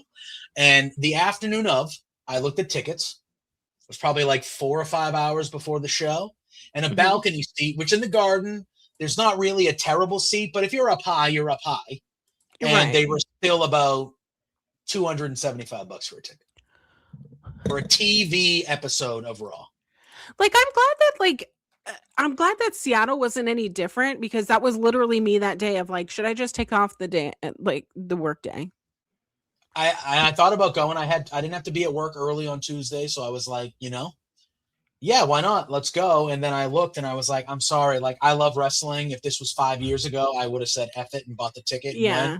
But I'm just like, for me to get down, and again, I don't live far from the city, but it's still like, I got to go down there. I got to pay for parking, which is going to be another $60. And God forbid, I'm a human being. I need to drink or eat at the show. That's more. I was like, I don't buy merch because that's just ridiculous.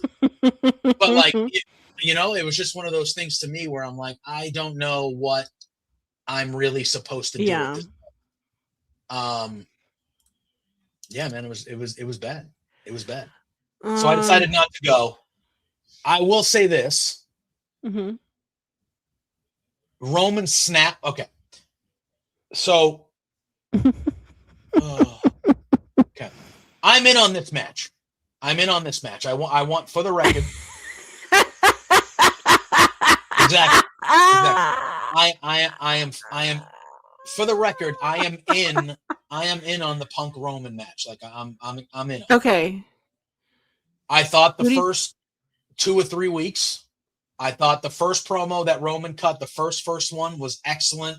I thought the promo where Punk mentioned his dad, even though that was controversial, I thought it was excellent. I thought the next week with the Usos and Punk was really good. When Roman wasn't there, I thought that was good. And then they had the one a couple weeks ago that just didn't hit for me. And it's like, and again, Punk is the old man. Okay? He is the old man. He's the world champion. I get it. But Punk is 47 years old. Okay? That's fine. It's old. In wrestling He's terms. Old. It's and he old. gets hurt a lot. Yeah. Yeah. Roman Reigns is 40. 40. So again, yes, technically you are younger than CM Punk. Yes, you are. But you're not young either.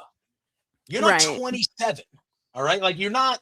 So when the whole story now Well, not the whole story, because I do think there's layers with the Usos, But There are layers. The last 2 weeks, Mm-hmm. the thing that sent Punk over the edge to hit Roman 2 weeks ago was Roman calling him old. And then Punk comes out and cuts this long-ass promo about how he's proud that he's old. Okay, good. I'm glad. Okay, good. Great. Cool. I love that. That's cool. That's cool. But the whole thing now for the last 2 weeks has been about your age, when the guy who's calling you old is still within your same generation. Like he's 7. He's not.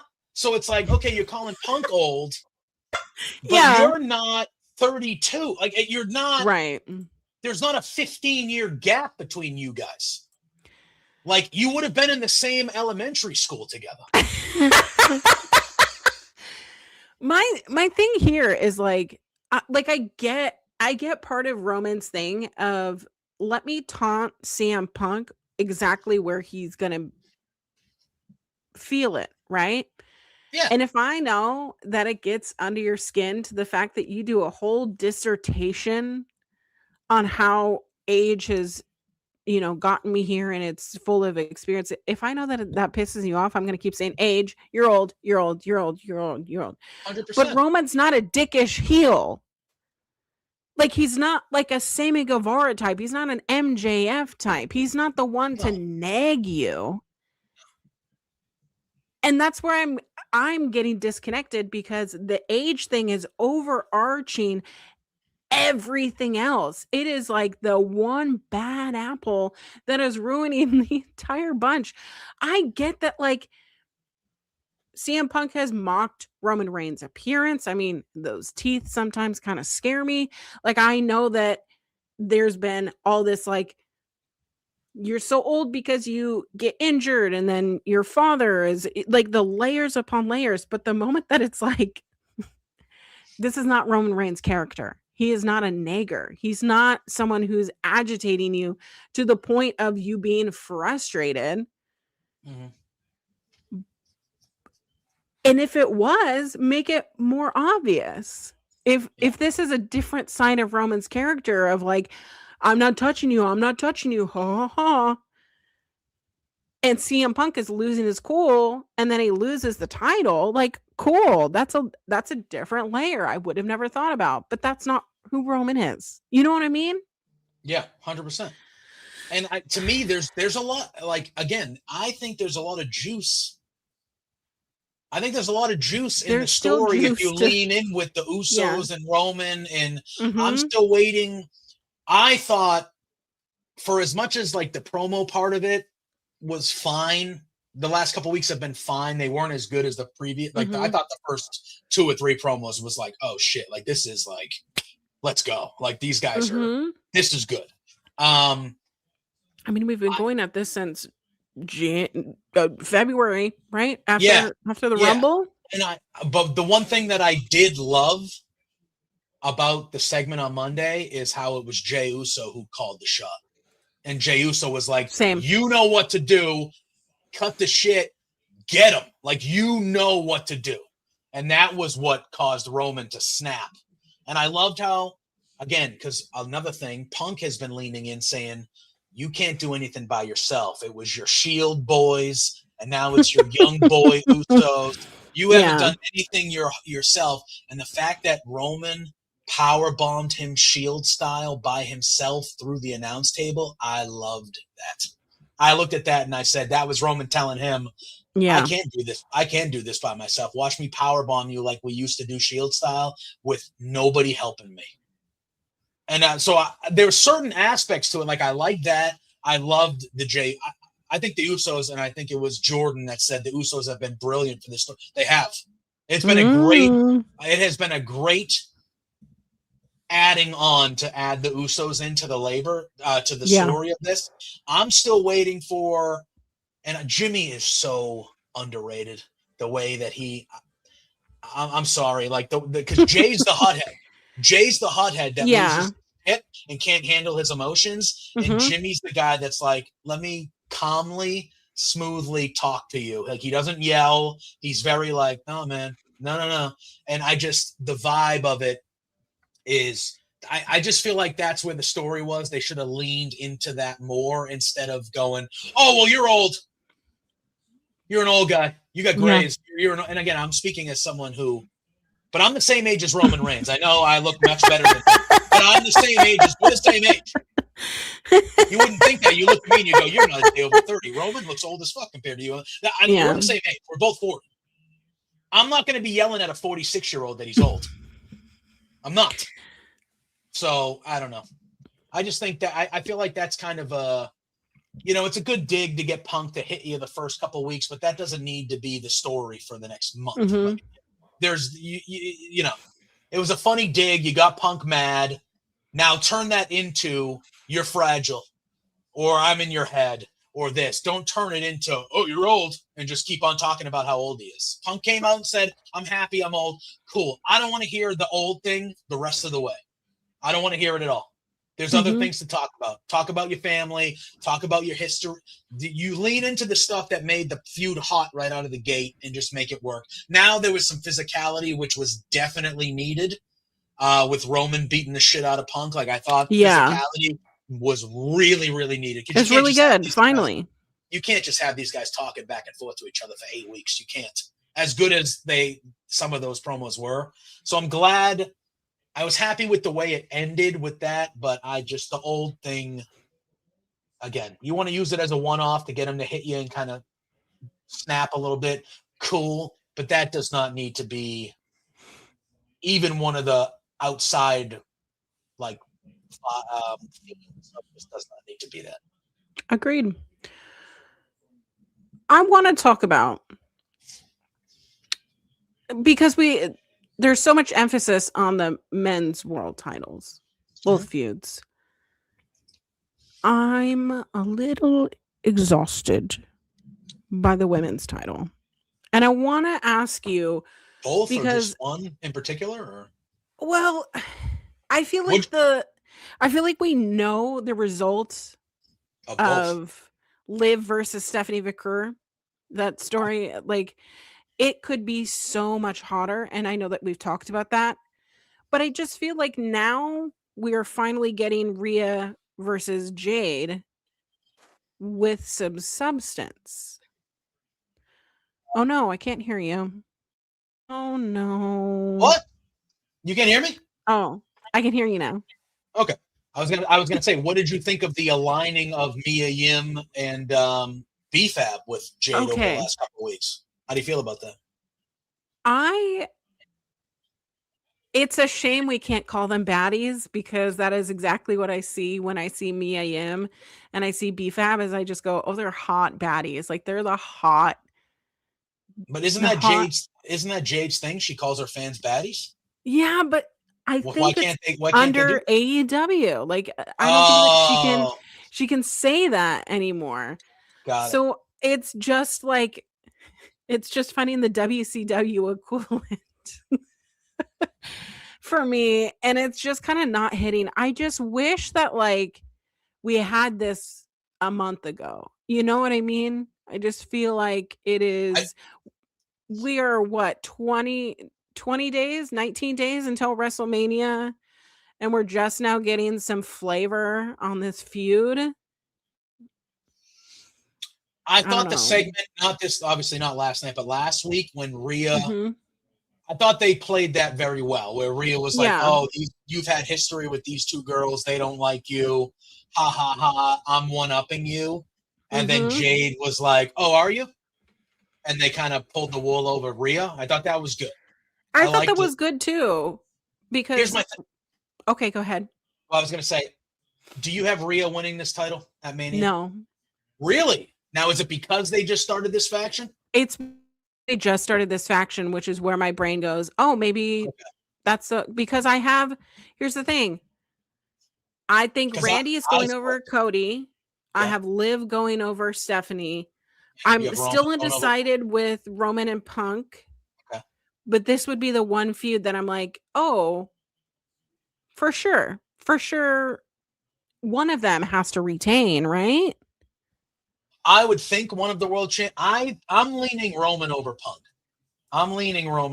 You're leading Roman. So there would be 3 out of the Elimination Chamber and Royal Rumble, if 3 we're being title real, changes at if we're WrestleMania. being real, Cody's probably going to retain. Oh, Come on, it's Cody. Unless they do some sort of real storyline stuff. But here's the thing: how much longer does Randy Orton really have at this level of competition, and how many title belts does he need? But that's my argument. Is I feel like Randy Orton is pretty universally adored by wrestling fans. Right. I feel like, but on the other hand, does Randy Orton really need another world championship? If we're speaking honestly, I think we all want him to win the world championship again. Mm-hmm. But does he, already being a 15-time world champion, correct, and all this stuff, does he actually need it? Did John Cena need it? No, but it was his last. Well, like actually, John Cena and Randy Orton aren't the same. Like, no, but I think Cena needed the 17th to get the record. Right, he needed the 17th to get the record. I get it, but I feel this is my feeling is that both AEW and WWE don't want Ric Flair because I don't think the fans want Ric Flair. So having Ric Flair up there with 16, I feel like Randy Orton needs to get to 16. I mean, but Cena already we don't talk about Cena's at 17. That's fine. I think. So you don't want Ric Flair in the top 2? Mm-mm. But I think him being second doesn't matter. Like you never talk about the second place guy. They're never going to talk about Ric Flair being 16-time world champion ever again because John Cena was a 17-time champion. It's 17-time. You never know. I think having Randy Orton be a third generation, right? Third generation wrestler. Yes. So he's basically come from their farming system. He came from OVW. Was the youngest world champion in WWE history. Mm-hmm. Having him be second would be kind of. I don't disagree. I don't disagree. I really don't. But does it happen now? But here's the thing. Jordan from Canada is over here saying Randy looks like he could wrestle 10 more years. I'm going to tell you something.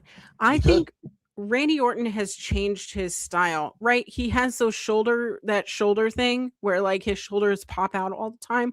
So he's adjusted how he's wrestled.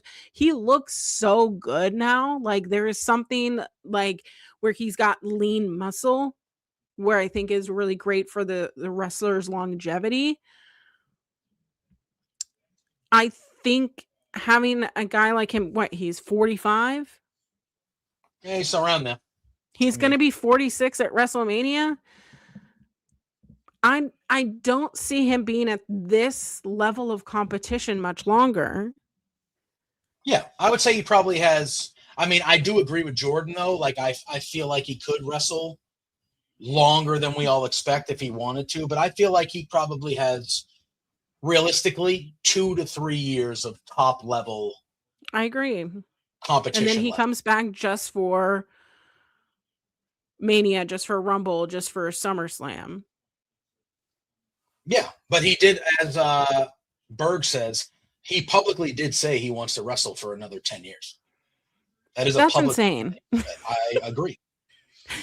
But that's what he said. But then again, Chris Jericho's doing that, right? Yeah, plenty of people have wrestled until they're mid. Sting, again, the last couple of years, he was a tag team and he was doing, like, he wasn't having full length matches, but Sting wrestled until he was almost 60.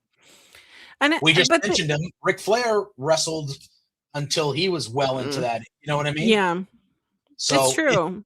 It's been done before. But I don't know. I just think that having him be the youngest, maybe not beating Cena's record, but I really don't think that him being at this level of competition is going to last much longer. So I don't know. But that's all to say, I still want to talk about Jade and Rhea, Yeah. but the substance of Jade and Rhea is just getting good in like the last home stretch. And I Mhm. wanted more for this, you know? Yeah, I mean, I get it. I feel like they were in a hard situation because they clearly I don't this clearly to me wasn't the plan for Jade at WrestleMania. And they decided, okay, well, the plan that Because we they did wanted have, Bianca. yeah, they probably wanted. Well, first of all, the original plan probably was Naomi and Bianca, or these three in a triple Oh, threat, yeah. or it was probably all whatever. Bianca gets injured. Naomi obviously gets the great news that she's going to be a mom. Mhm. So and we also have to remember too that Rhea didn't become she didn't win the Rumble. So she didn't She become the won the number one elimination champion chamber. until end Yeah. of February. So they had even less time to build to this match than Liv and Stephanie if we're talking the other women's title match, right? That's So true. That is something that I didn't even think about. they had even less time. I'm glad that they at least put some real, pedal to the metal here. I I because to think me, I'm just still like a little bit worn out from the fact that like there was legit beef going on Twitter, and it had nothing to do with Rhea Ripley. It had everything to do with Chelsea Green talking out of her butt. I don't know. Lots of people think that Chelsea Green took a shot. I don't know because I was only catching it in people's yeah, I mean, I just saw really the back and forth between Jade and Rhea and everything that Yeah. was going on. And I know Chelsea commented on it, but I thought that was more Chelsea siding with Rhea. I thought 'Cause that she was too. But then it just seemed to get a little bit I don't I don't know. I like the emphasis of using social media to amplify what's already Mhm. going on TV, but then there's not enough time on TV, so then you're having to rely on social media. So if you don't exist online like we do, you're watching these shows going, "What is happening?" Yeah, yeah, This feels very disconnected, but I don't know. I'm hoping that this new stable helps Jade. I'm hoping that maybe Rhea losing brings out Bianca. Maybe something happens in the long run, but I don't know. I need someone to excuse me. I need someone to pour some lighter fluid on this yeah. and get it Well, going. So, yeah. I mean, I think aligning her with the stable and having her have mhm. some henchwomen does add an Mhm. element to it. But I think you need to. Agreed. Because my thing is now, so now it's three on. Rhea's got to find some friends, right? Yeah. So is it gonna I'll be I'll Chelsea? be her friend. I know. So, but it's like, who is Rhea gonna fuck? Because now Rhea just got the SmackDown. So Right. Rhea, she doesn't have many friends as it is, but her best friend Io is on the other show. Mhm. So who is Rhea gonna get that is gonna even the odds here? Because again, if she's going 3-on-1 potentially, Mhm. that's I would think they're gonna have somebody try to even the odds at least a little bit. But I don't know. I agree with you. I have flipped. I thought it was a no-brainer that Yeah. Rhea was going to win the title at Mania, but now that they've kind of given Jade this group here, I'm like, all right, does that allow? Yeah, that's a good one. Charlotte Mhm. and Alexa, that's a good one that could help for sure. But with Rhea and Charlotte's history, I think that would be intriguing if they did it a certain way. Um, Yeah. but yeah, I mean, I'm hoping that over the next 2 or 3 weeks they kind of like you said, light a fire under this. I do think Mhm. adding the other elements of Me Chin and BFAB helps. But Right. I just feel like this is not as personal as it looked like it might have been because of the off-screen stuff. I feel Yeah. like that hasn't translated to on-screen. I don't feel like these two actually hate each other or don't like each. I don't feel like there's, it's really just, Right. and I feel like they should kind of get to that point where it's like, no, these two want to destroy each other. Mm-hmm. And that's just kind of how we go. That's what Clown I want. Clown over here says, if Rhea doesn't win, does she go back to Raw? No. I don't think No. so. They could play it off that way because she only is on SmackDown because she challenged the SmackDown champion. But I would think that she would stay over there. I feel like the top of the women's, with no Bianca, with no Naomi.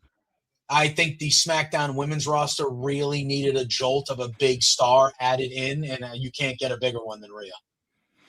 I agree. So I feel like she should stay over there, because then if Rhea does win the title, whether it's at Mania or afterwards, you have those built-in matches with Charlotte, and you have those Alexa Bliss, Chelsea Green, if they want to do a one-off that they could make a lot of fun.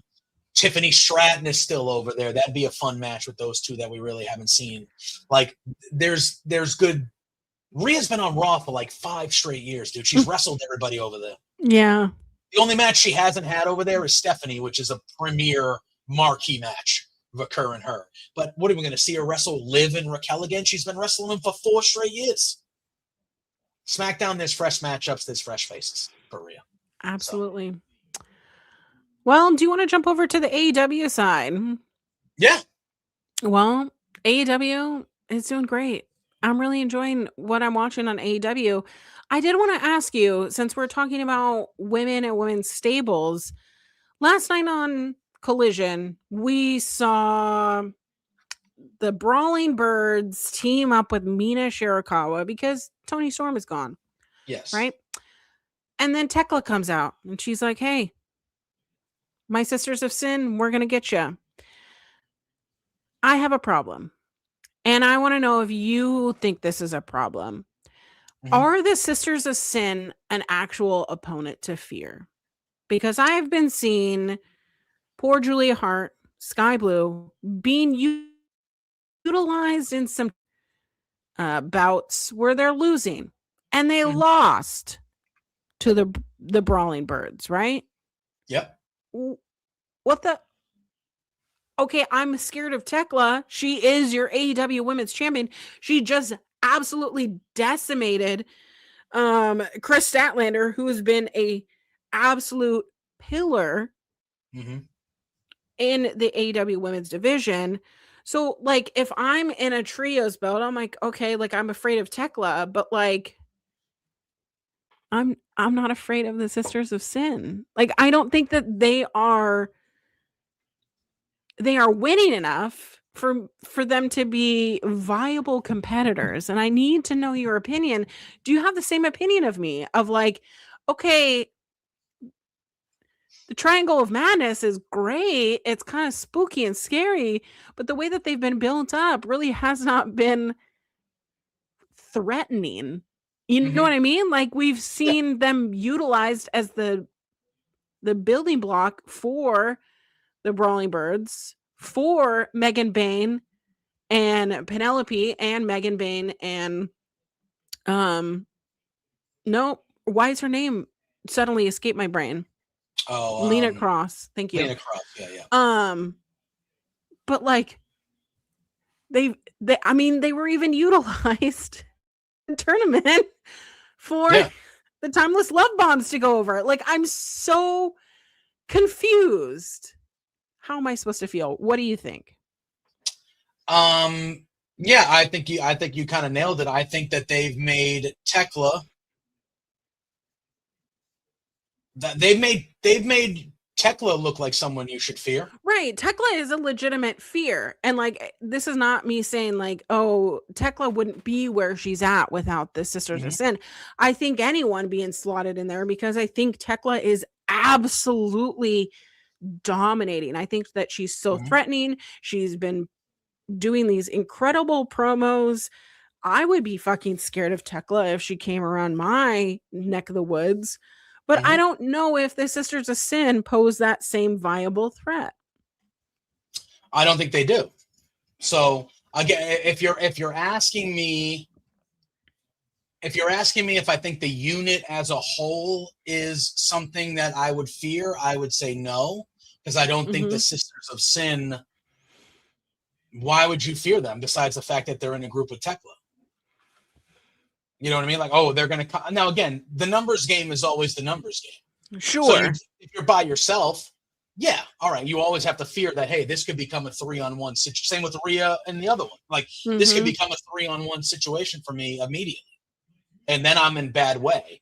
But if you're talking about, like, there's nothing about the Sisters of Sin that would scare me because you lose every match you're in. You lose every match. You lose every important match. Sure, you do a post-match beatdown. And if that's your thing, that's your thing. But I'm just in the disbelief that this is how we're supposed to make Jamie Hayter and Alex Windsor to be legitimate competition here, right? We're trying to emphasize this women's tag division, and I feel that the next opponent really for Megan Bayne and Lena Cross would be Jamie Hayter and Alex Windsor, maybe a double or nothing, or maybe all in. But if that's the route that we're getting here, I don't believe that the Sisters of Sin can do anything. I think Sky Blue has definitely improved. Yep. And of the three, I know that Tekla is an amazing wrestler. I know that Sky Blue has improved. I just haven't seen it with Julia Hart. And I hate that because I love Julia. I love every spooky little thing. I love my spooky guys. Like, there's just something I love about Julia, where she came from being this little cheerleader, little baby, little 19-year-old, fostered in through the House of Black, through the darkness. I just need to believe it. And I don't believe it. Yeah. I feel like she has not recovered from the time she had to be away when she got injured, Julia Hart. Because when you think about Julia Hart before she got injured, the TBS title, yeah, she was as over as it was. The entrance, the press, and again, I know the group that she was a part of no longer is around. I get it, but she was an important figure in the women's division. Like, she was over. The entrance was arguably the best entrance in the company. She was having decent to pretty good matches, and she was over. She was TBS champ, and then she got injured. She had to miss a lot of time, and I feel like even her return wasn't as big as it should have been to me. It should have been bigger. Come on. Yeah, and I feel like she's never really recovered to that, and now she's in this group, and I like the three components of the group. I like a lot. I like Tekla. I like Sky Blue. I like Julia Hart, and I like the group. I just feel like, again, you even on screen, like as a trio, like, yeah, you're beating up everybody, and you're being. I've said shitheads a lot today, but you're being shitheads. Like, you're not really. You're not even really doing anything on screen that would make me fear you. Yeah. Besides Tekla being the champion and retaining her matches. I mean, the only thing that they've been doing is these post downs. Okay. Getting people backstage. Okay. Yeah. Yeah. Are they going to be the ones behind Toni Storm basically having blunt force trauma? Yeah. But who knows? I mean, I do think the Brawling Birds are the logical they should be the next or first real feud for Bayne and Cross. It should be the Brawling Birds. Yeah. I like them as a unit. I like both of them. I think they've been presented well. That should be the first or next long-term feud, I think, for the tag titles with Bayne and Cross. That makes the most sense to me. Yeah, I mean, I just want the women to do great. You know what I mean? Like, we spent so much fucking time talking about men. Sorry. I'm of the notion that maybe, I don't know, put women on TV. I don't know. What are you doing with Deonna Purrazzo? You know, like, we need more. How do we convince Tony? Make it matter to us. You're literally fucking booking the show. You're booking the show. Book Yeah. it. Just keep booking. You have 2 shows. That's 4 hours of. Yeah. Yeah. I mean, have matches be longer than 6 minutes. That would I be, don't know. That would be a start. That would be a start. But, yeah. I like the stuff they're doing with Tekla. I'm very impressed by her. I like the stuff they're doing with her. I think she's had a pretty damn good title run up until this point. Absolutely. But I think about, and we've said the names before. You just mentioned one of them. I think about Deonna Purrazzo. I think about Athena. I think about Billy Starks. I think about these 3, and I'm like, and I think about the women that are already on the main AEW roster. And I'm like, okay, like we should be at the point now where there still shouldn't just be one match a show. And Collision, they're a lot more. Collision's a little bit different. I do feel like they make Collision more of a women-involved show. But when it comes to AEW Dynamite, I still need more than one women's match a show. Like, I'm sorry. Like, I need more than one. And it can't just be a backstage segment or a little whisper here. I need fucking minutes, bell to bell. Let's go. But speaking of which, Okada, Kyle Fletcher, they're on top right now. And I put this in here for how long? And I put it in there before Collision. Okay? And then we get to the point yesterday. During Collision, Kyle Fletcher, did you see the spot? I didn't see the spot, but I did hear that he left injured, and it's legit. Yes, so Kyle Fletcher left the show, AEW Collision, in a walking boot. Whatever their injury is, hoping for the best. That's from Brian Alvarez. So to me, it looked like a hyperextension. At worst case, maybe an ACL.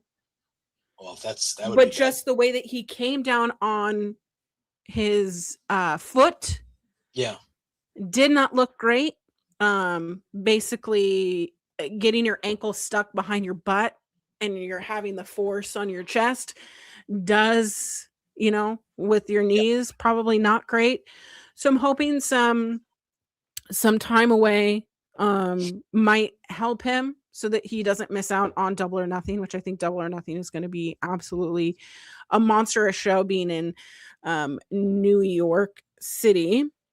But I feel like it was a little kiss of death being like, oh my God, they've been on top. Like week after week, Kyle Fletcher's had this great momentum. Like Okada's had this great momentum.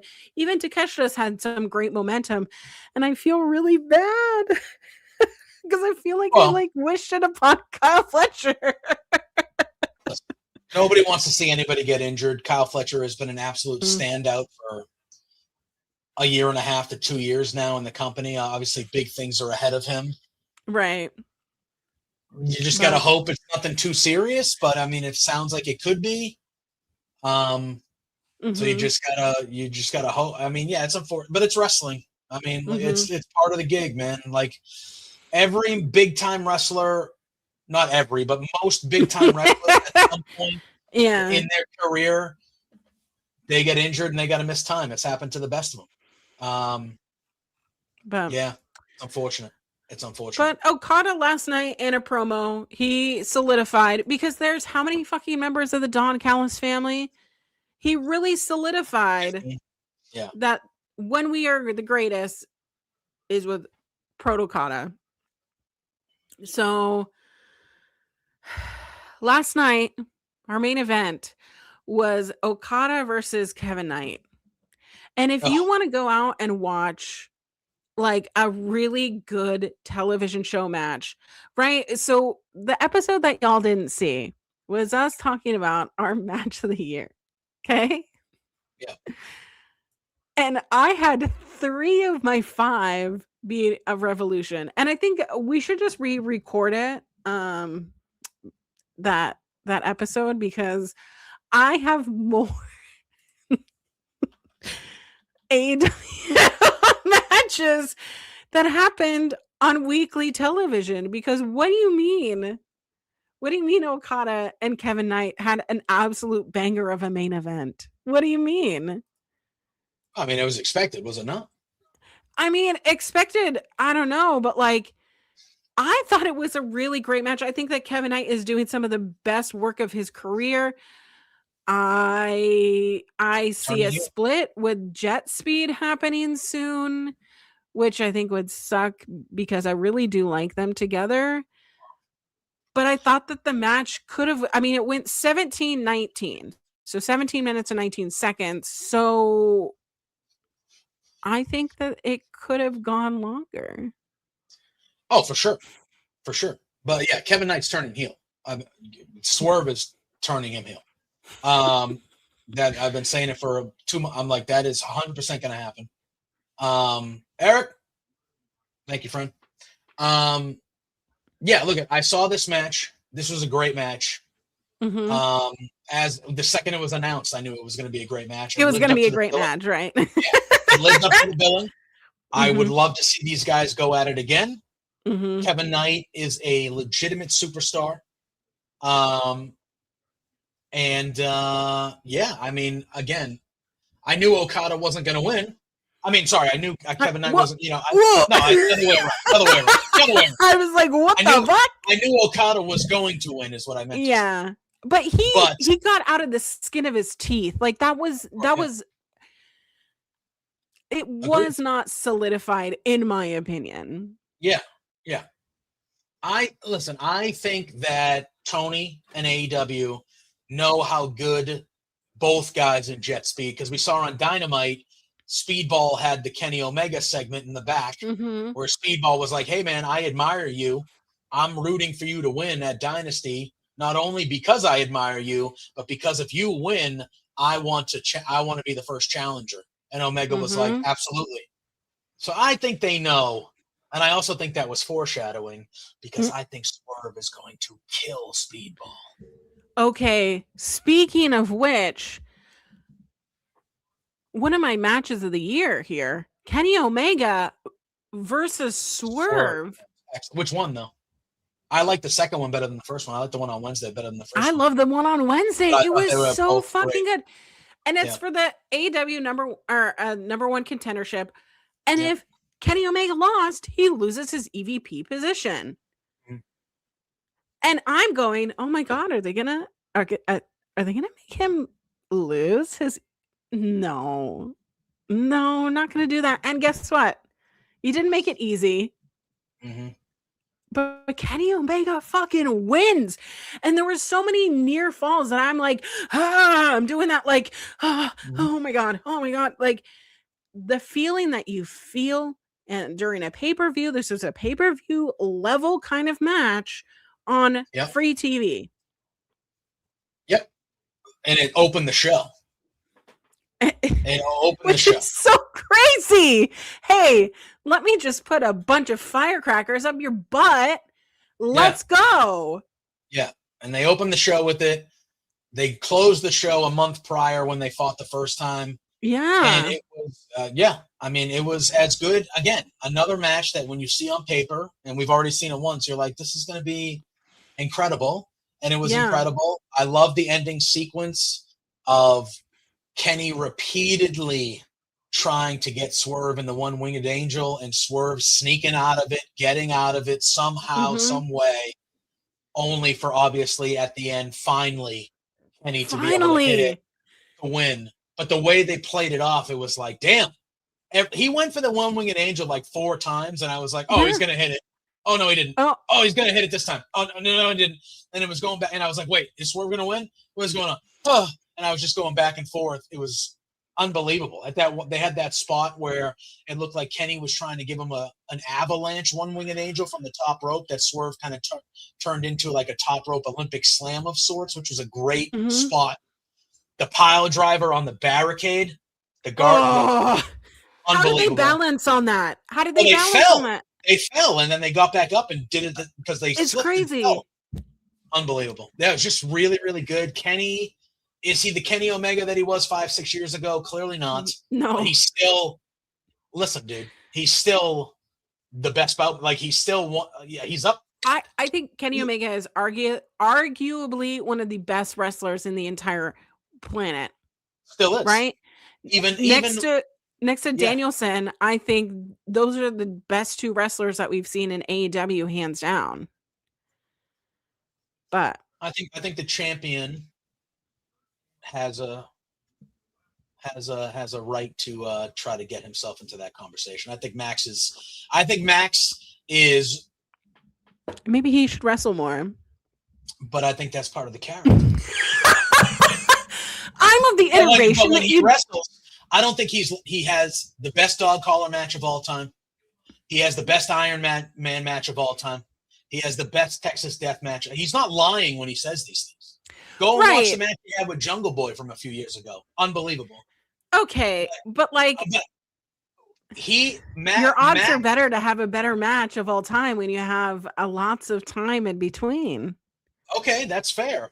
But I think because of Max's character and the way he is when he talks, I think people overshadow. I think I just don't or underappreciate how good he is in the ring. He is a top 3 wrestler, maybe top 5 wrestler in that company. Okay. Period. In the ring. He just doesn't need to be that guy all the time because the character affords him the grace to not have to be that guy all the time. But if he wanted to be a work rate guy and he had a different character, people would consider him to be one of the better in-ring guys in that company. Okay.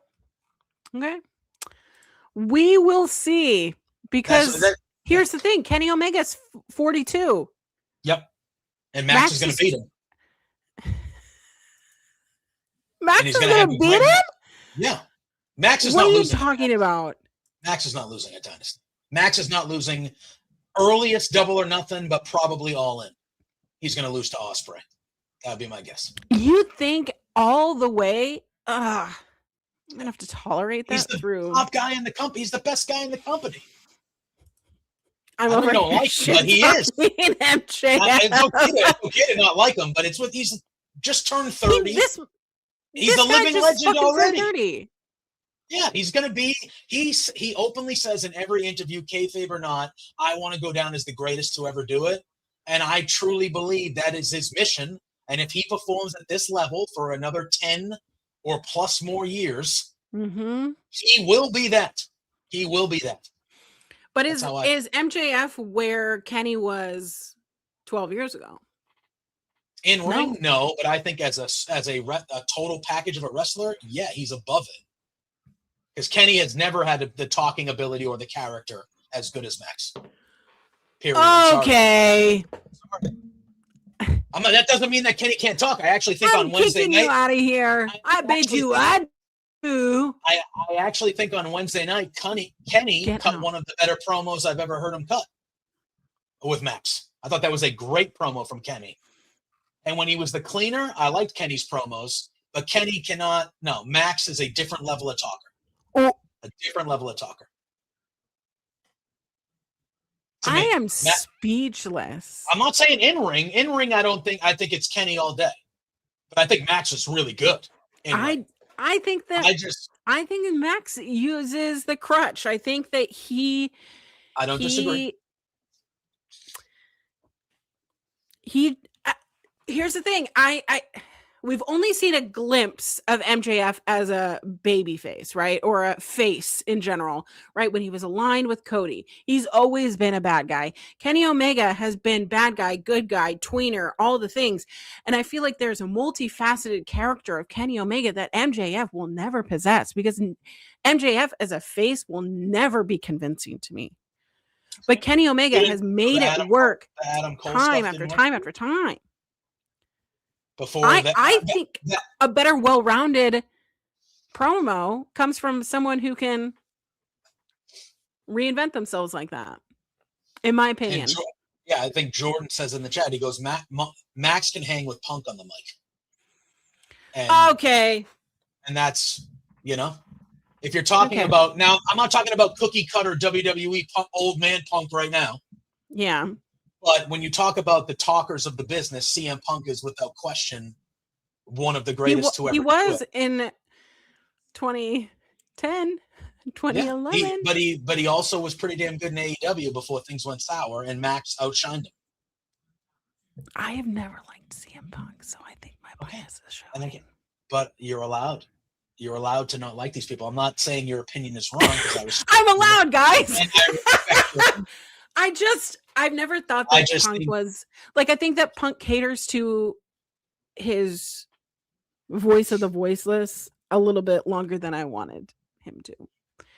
That's anyways fair. All that to say, AEW has been on fire. It's been really great to kind of watch the show. Really not expecting, like, I'm not expecting Dynamite and Collision to be, 7 out of 10, 8 out of 10 shows every single week. But I mean, I think for the last 3 months we've been eating.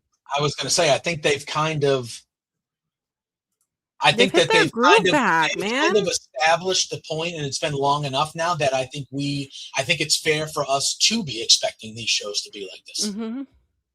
Because it's not like it's been like, oh, they've been, because WWE can get hot for a month. Anybody can get, well, we're not there. Like, this has been consistently good booking for 8 months to a year now. Like, when we're talking realistic. Like, I mean, I do have to say, I do think that the Fresno tapings for AEW were a little weird, mostly because the crowd was not that crowd reacting sucked. how I thought it would be to some of these things. That crowd sucked. And it sucks because they got a Collision and a Dynamite. So it should be the last ones they get. It was just a weird fucking show, but that show was also like that weird Darby and Gabe match where like, so you're not talking about the weird main event with Darby and Roosh? That was not, shouldn't have been so the main weird. Event? How does Tekla and Mina for the title not main event that show? No. When you make the decision that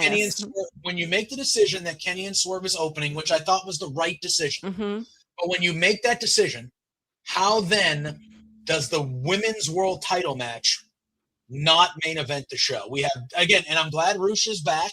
Roosh beat the shit out of Darby. I'm not going to say it was a bad match. It was an entertaining match, but how is that the main event? And they're clearly positioning Darby to be the next. If you want I'm sure you'll love this. You know what the world title main event at Double or Nothing is going to be? It's going to be MJF versus Darby Allin for the world title. Because that's how they're positioning it. He's won 7 in a row. 7 in a row. He always finds a way. Every match is the same. He gets the shit kicked out of him. It looks like he's going to die. And then he wins with some bullshit roll-up finish. See? And again, I'm not anti-Darby either. I'm anti-Darby. I'm tired of it. I agree. But give me something fresh. Give me a wrinkle. Every match is the same. He gets thrown around for 15 minutes and takes all these brutal spots, and then he does a cradle finish to get a win. And then, he's won 7 matches in a row.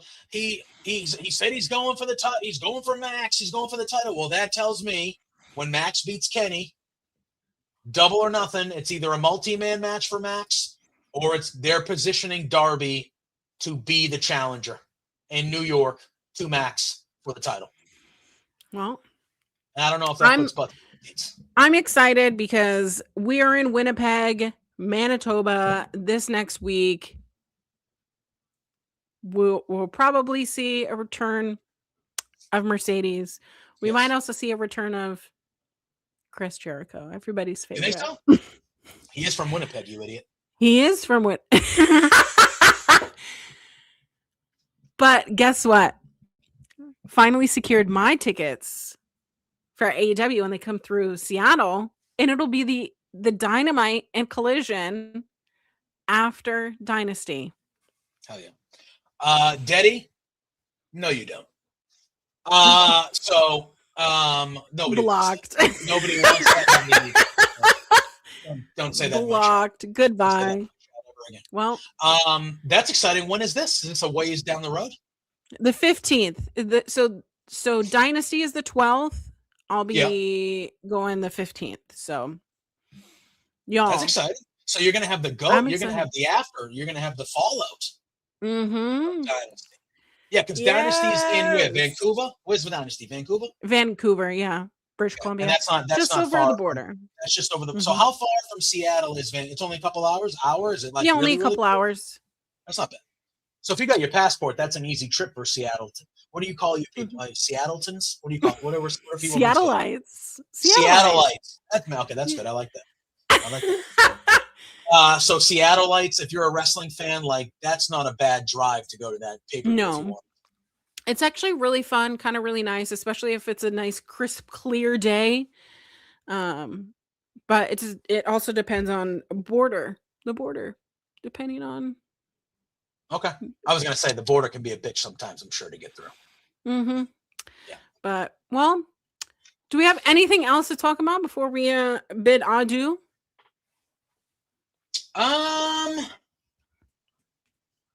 Well, we didn't talk about Tony Storm, but Oh, that's just sad. okay. Well, really not. We don't know the circumstance. I mean, it's sad that she's not going to be around the rest of the year, regardless of the circumstances. Might not be sad circumstances. I'm not going to speculate. I don't know shit, so I'm not going to sit here and speculate like I do know shit. If she's Right. injured, get better. If it's for other reasons, I hope everything's fine and everything's swimmingly and goes swimmingly. If that's the case or whatever, that's obviously a big loss to AEW as a whole and the women's division in AEW. It's a huge loss. Mhm. Even though she wasn't the champion, she's still the centerpiece of the division. So losing someone like that, especially for 8 months, maybe more, is not great. But I hope everything is Mhm. fine. And hopefully, we'll see, but hopefully this will allow some women to have more opportunity, to be able to step up, fill the Would love. void. Obviously, Mercedes coming back would be a nice. I don't want to say Band-Aid because that's that doesn't seem like the right form for Mercedes, but that'll be a nice healing thing to get someone like Mhm. Mercedes back. But I'm hoping it allows other women on the roster to be utilized more because that's a big shadow to fill. So yeah, we didn't really dissect. So Tony Storm, right at the fallout of AEW Revolution, does beat Marina Shafir. Out comes Ronda Rousey. We found out later on that Ronda Rousey is not signed. This was an entire publicity stunt to promote Ronda's match, her MMA return. Cool, great, awesome. Then we see this picture of Tony Storm, blunt force trauma. Clearly, blood is pooling on the floor. There are different clues going on. Mercedes sign. We have Penelope's weapon, mallet, whatever it is. There's the flowers that we've seen Mina get week after week from a mysterious person. Mm-hmm. But we did find out that AEW initially planned for Tony Storm to defeat Marina Shafir and kicking off that rivalry with Tekla for the title. But now Tony Storm is out for the next year with an undisclosed injury or an undisclosed reason. We don't know the reason. I'm not here to speculate because honestly, that's not none of our business, you know? If they make it public, they make it public. We can talk about it then. But Mhm. I think, I think coming The on and safety thinking, of people is far more important, you know? exactly. It's an injury. It's this or that. None of us know anything until things are reported. And I know Correct. sometimes the speculation game is fun. I like me, Sean, we talked about Sean. I like me some reckless speculation in certain Correct, aspects. yeah. I think when you're talking about somebody missing a lot of time and it could be injury related or whatever, I don't think that is the time to be recklessly speculating. So absolutely. I will just say it's going to be a bummer that Tony Storm's not going to be around and we're not going to be able to watch her for the next rest of the year. But at the end of the day, like as long as she'll be okay or she is okay and everything will be fine, like it is what it is. She'll be back and we'll be good to go. But it's a big loss. Obviously, there's no getting around that. It's a huge loss. So, but I definitely agree. I mean, Peggy in the chat earlier was mentioning how Deonna Purrazzo had a match against Giselle Shaw for the Maple Leaf Pro Yeah, title, they had a and now Ring of there's a Honor. partnership with that. So, I mean, regardless if Juice is on Collision, regardless if he's showing up to work, it has nothing to do with our speculation of Tony Storm. But I think this is a great opportunity for the cream to rise, right? We got to see people that we haven't been booking, like Athena, like Tiana, who hold titles in Ring of Honor, to make their way into AEW proper. Yeah. I Well, think it needed to there happen. were a good handful of years where they had no problem having the Ring of Honor men's champions on Dynamite every week. Thank you. So I don't see the point of why you have Athena. Why is she not on? And again, I know she's been sprinkled in here or there. Right. But like, you know, and I love Mark Briscoe, but Mark Briscoe was the Ring of Honor champion for a long time, and he was on Dynamite every single week. Every single fucking week. Every single week. So why isn't Athena on my television show every single week? Why isn't Deonna Purrazzo on my television show every single week? We had no problem doing that with, you know, the Ring of Honor tag champs when it was Sammy Guevara and Dustin Rhodes, or when it was this or that. We had no problem doing it with those people, but for some reason, Athena's been hid behind the curtain for fucking 2 years. Well, guess what? There's a giant hole in the division now. Mercedes will fill a lot of it if she's coming back. But there is also more room to fill.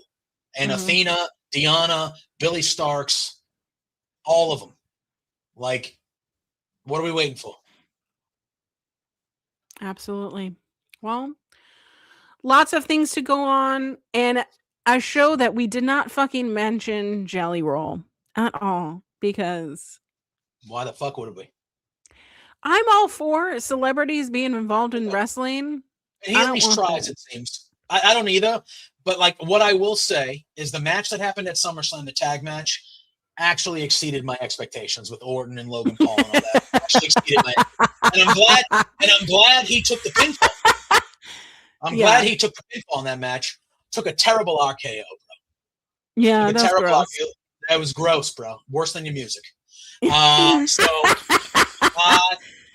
You know, it is what it is. It's not for me.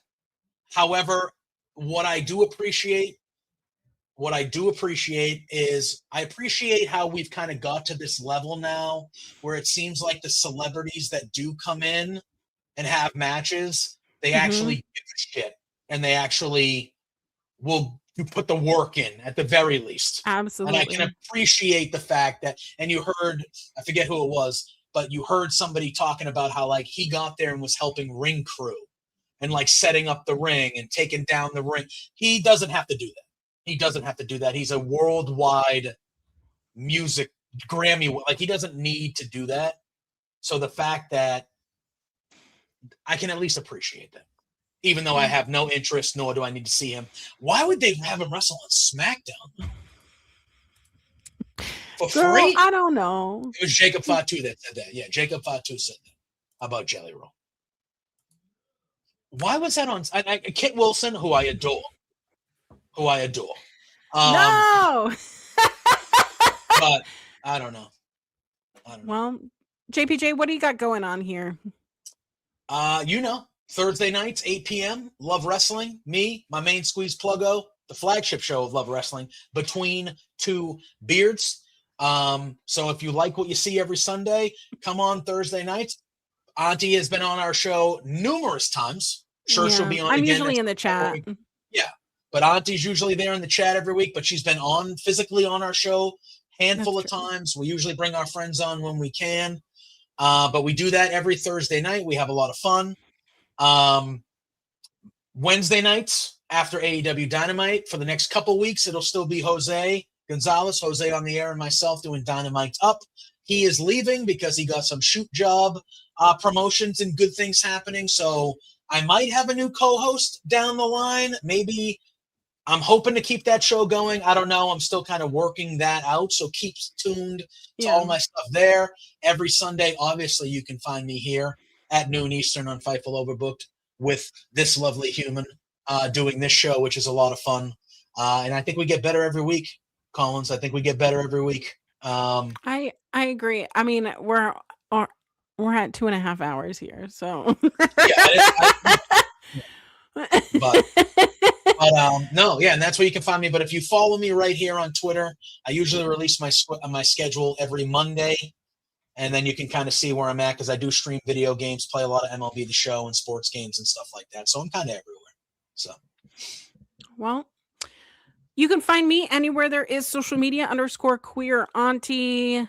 I have some news to break to you guys. I will not be streaming really next week. Sorry about it. We got a pre-record for next week's show, so please show up for that because next week I'm working SakuraCon. wait, what is that? So if you SakuraCon, so Sakura, the cherry blossoms. Oh, okay. You ever heard of that? Yes. Oh, yeah. So I'll be working SakuraCon. So if you are in town in Seattle, I will be at the convention. I'm working the convention. So I'll be running back and forth, but I'd love to see you if you're going to be in town. I know anime and wrestling doesn't always line up, but it is an anime convention and it's going to be like totally a lot of fun. I feel like there's a lot of wrestling fans I know that are heavy into the anime. And honestly, you don't even have to like all anime. You can just like one thing and then they also have an entire floor of the convention hall dedicated to retro games. And I'm telling you, like the actual gaming arcades. I'll buy my fucking ticket right now. I'll fly my ass up. For free. You can just go around and play these different like games. They're having racing. Like the stand-up correct arcade. Mm-hmm.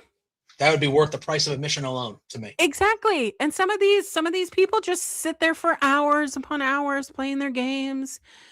You know, if they notice that there is a line, they do ask you to kind of to move along.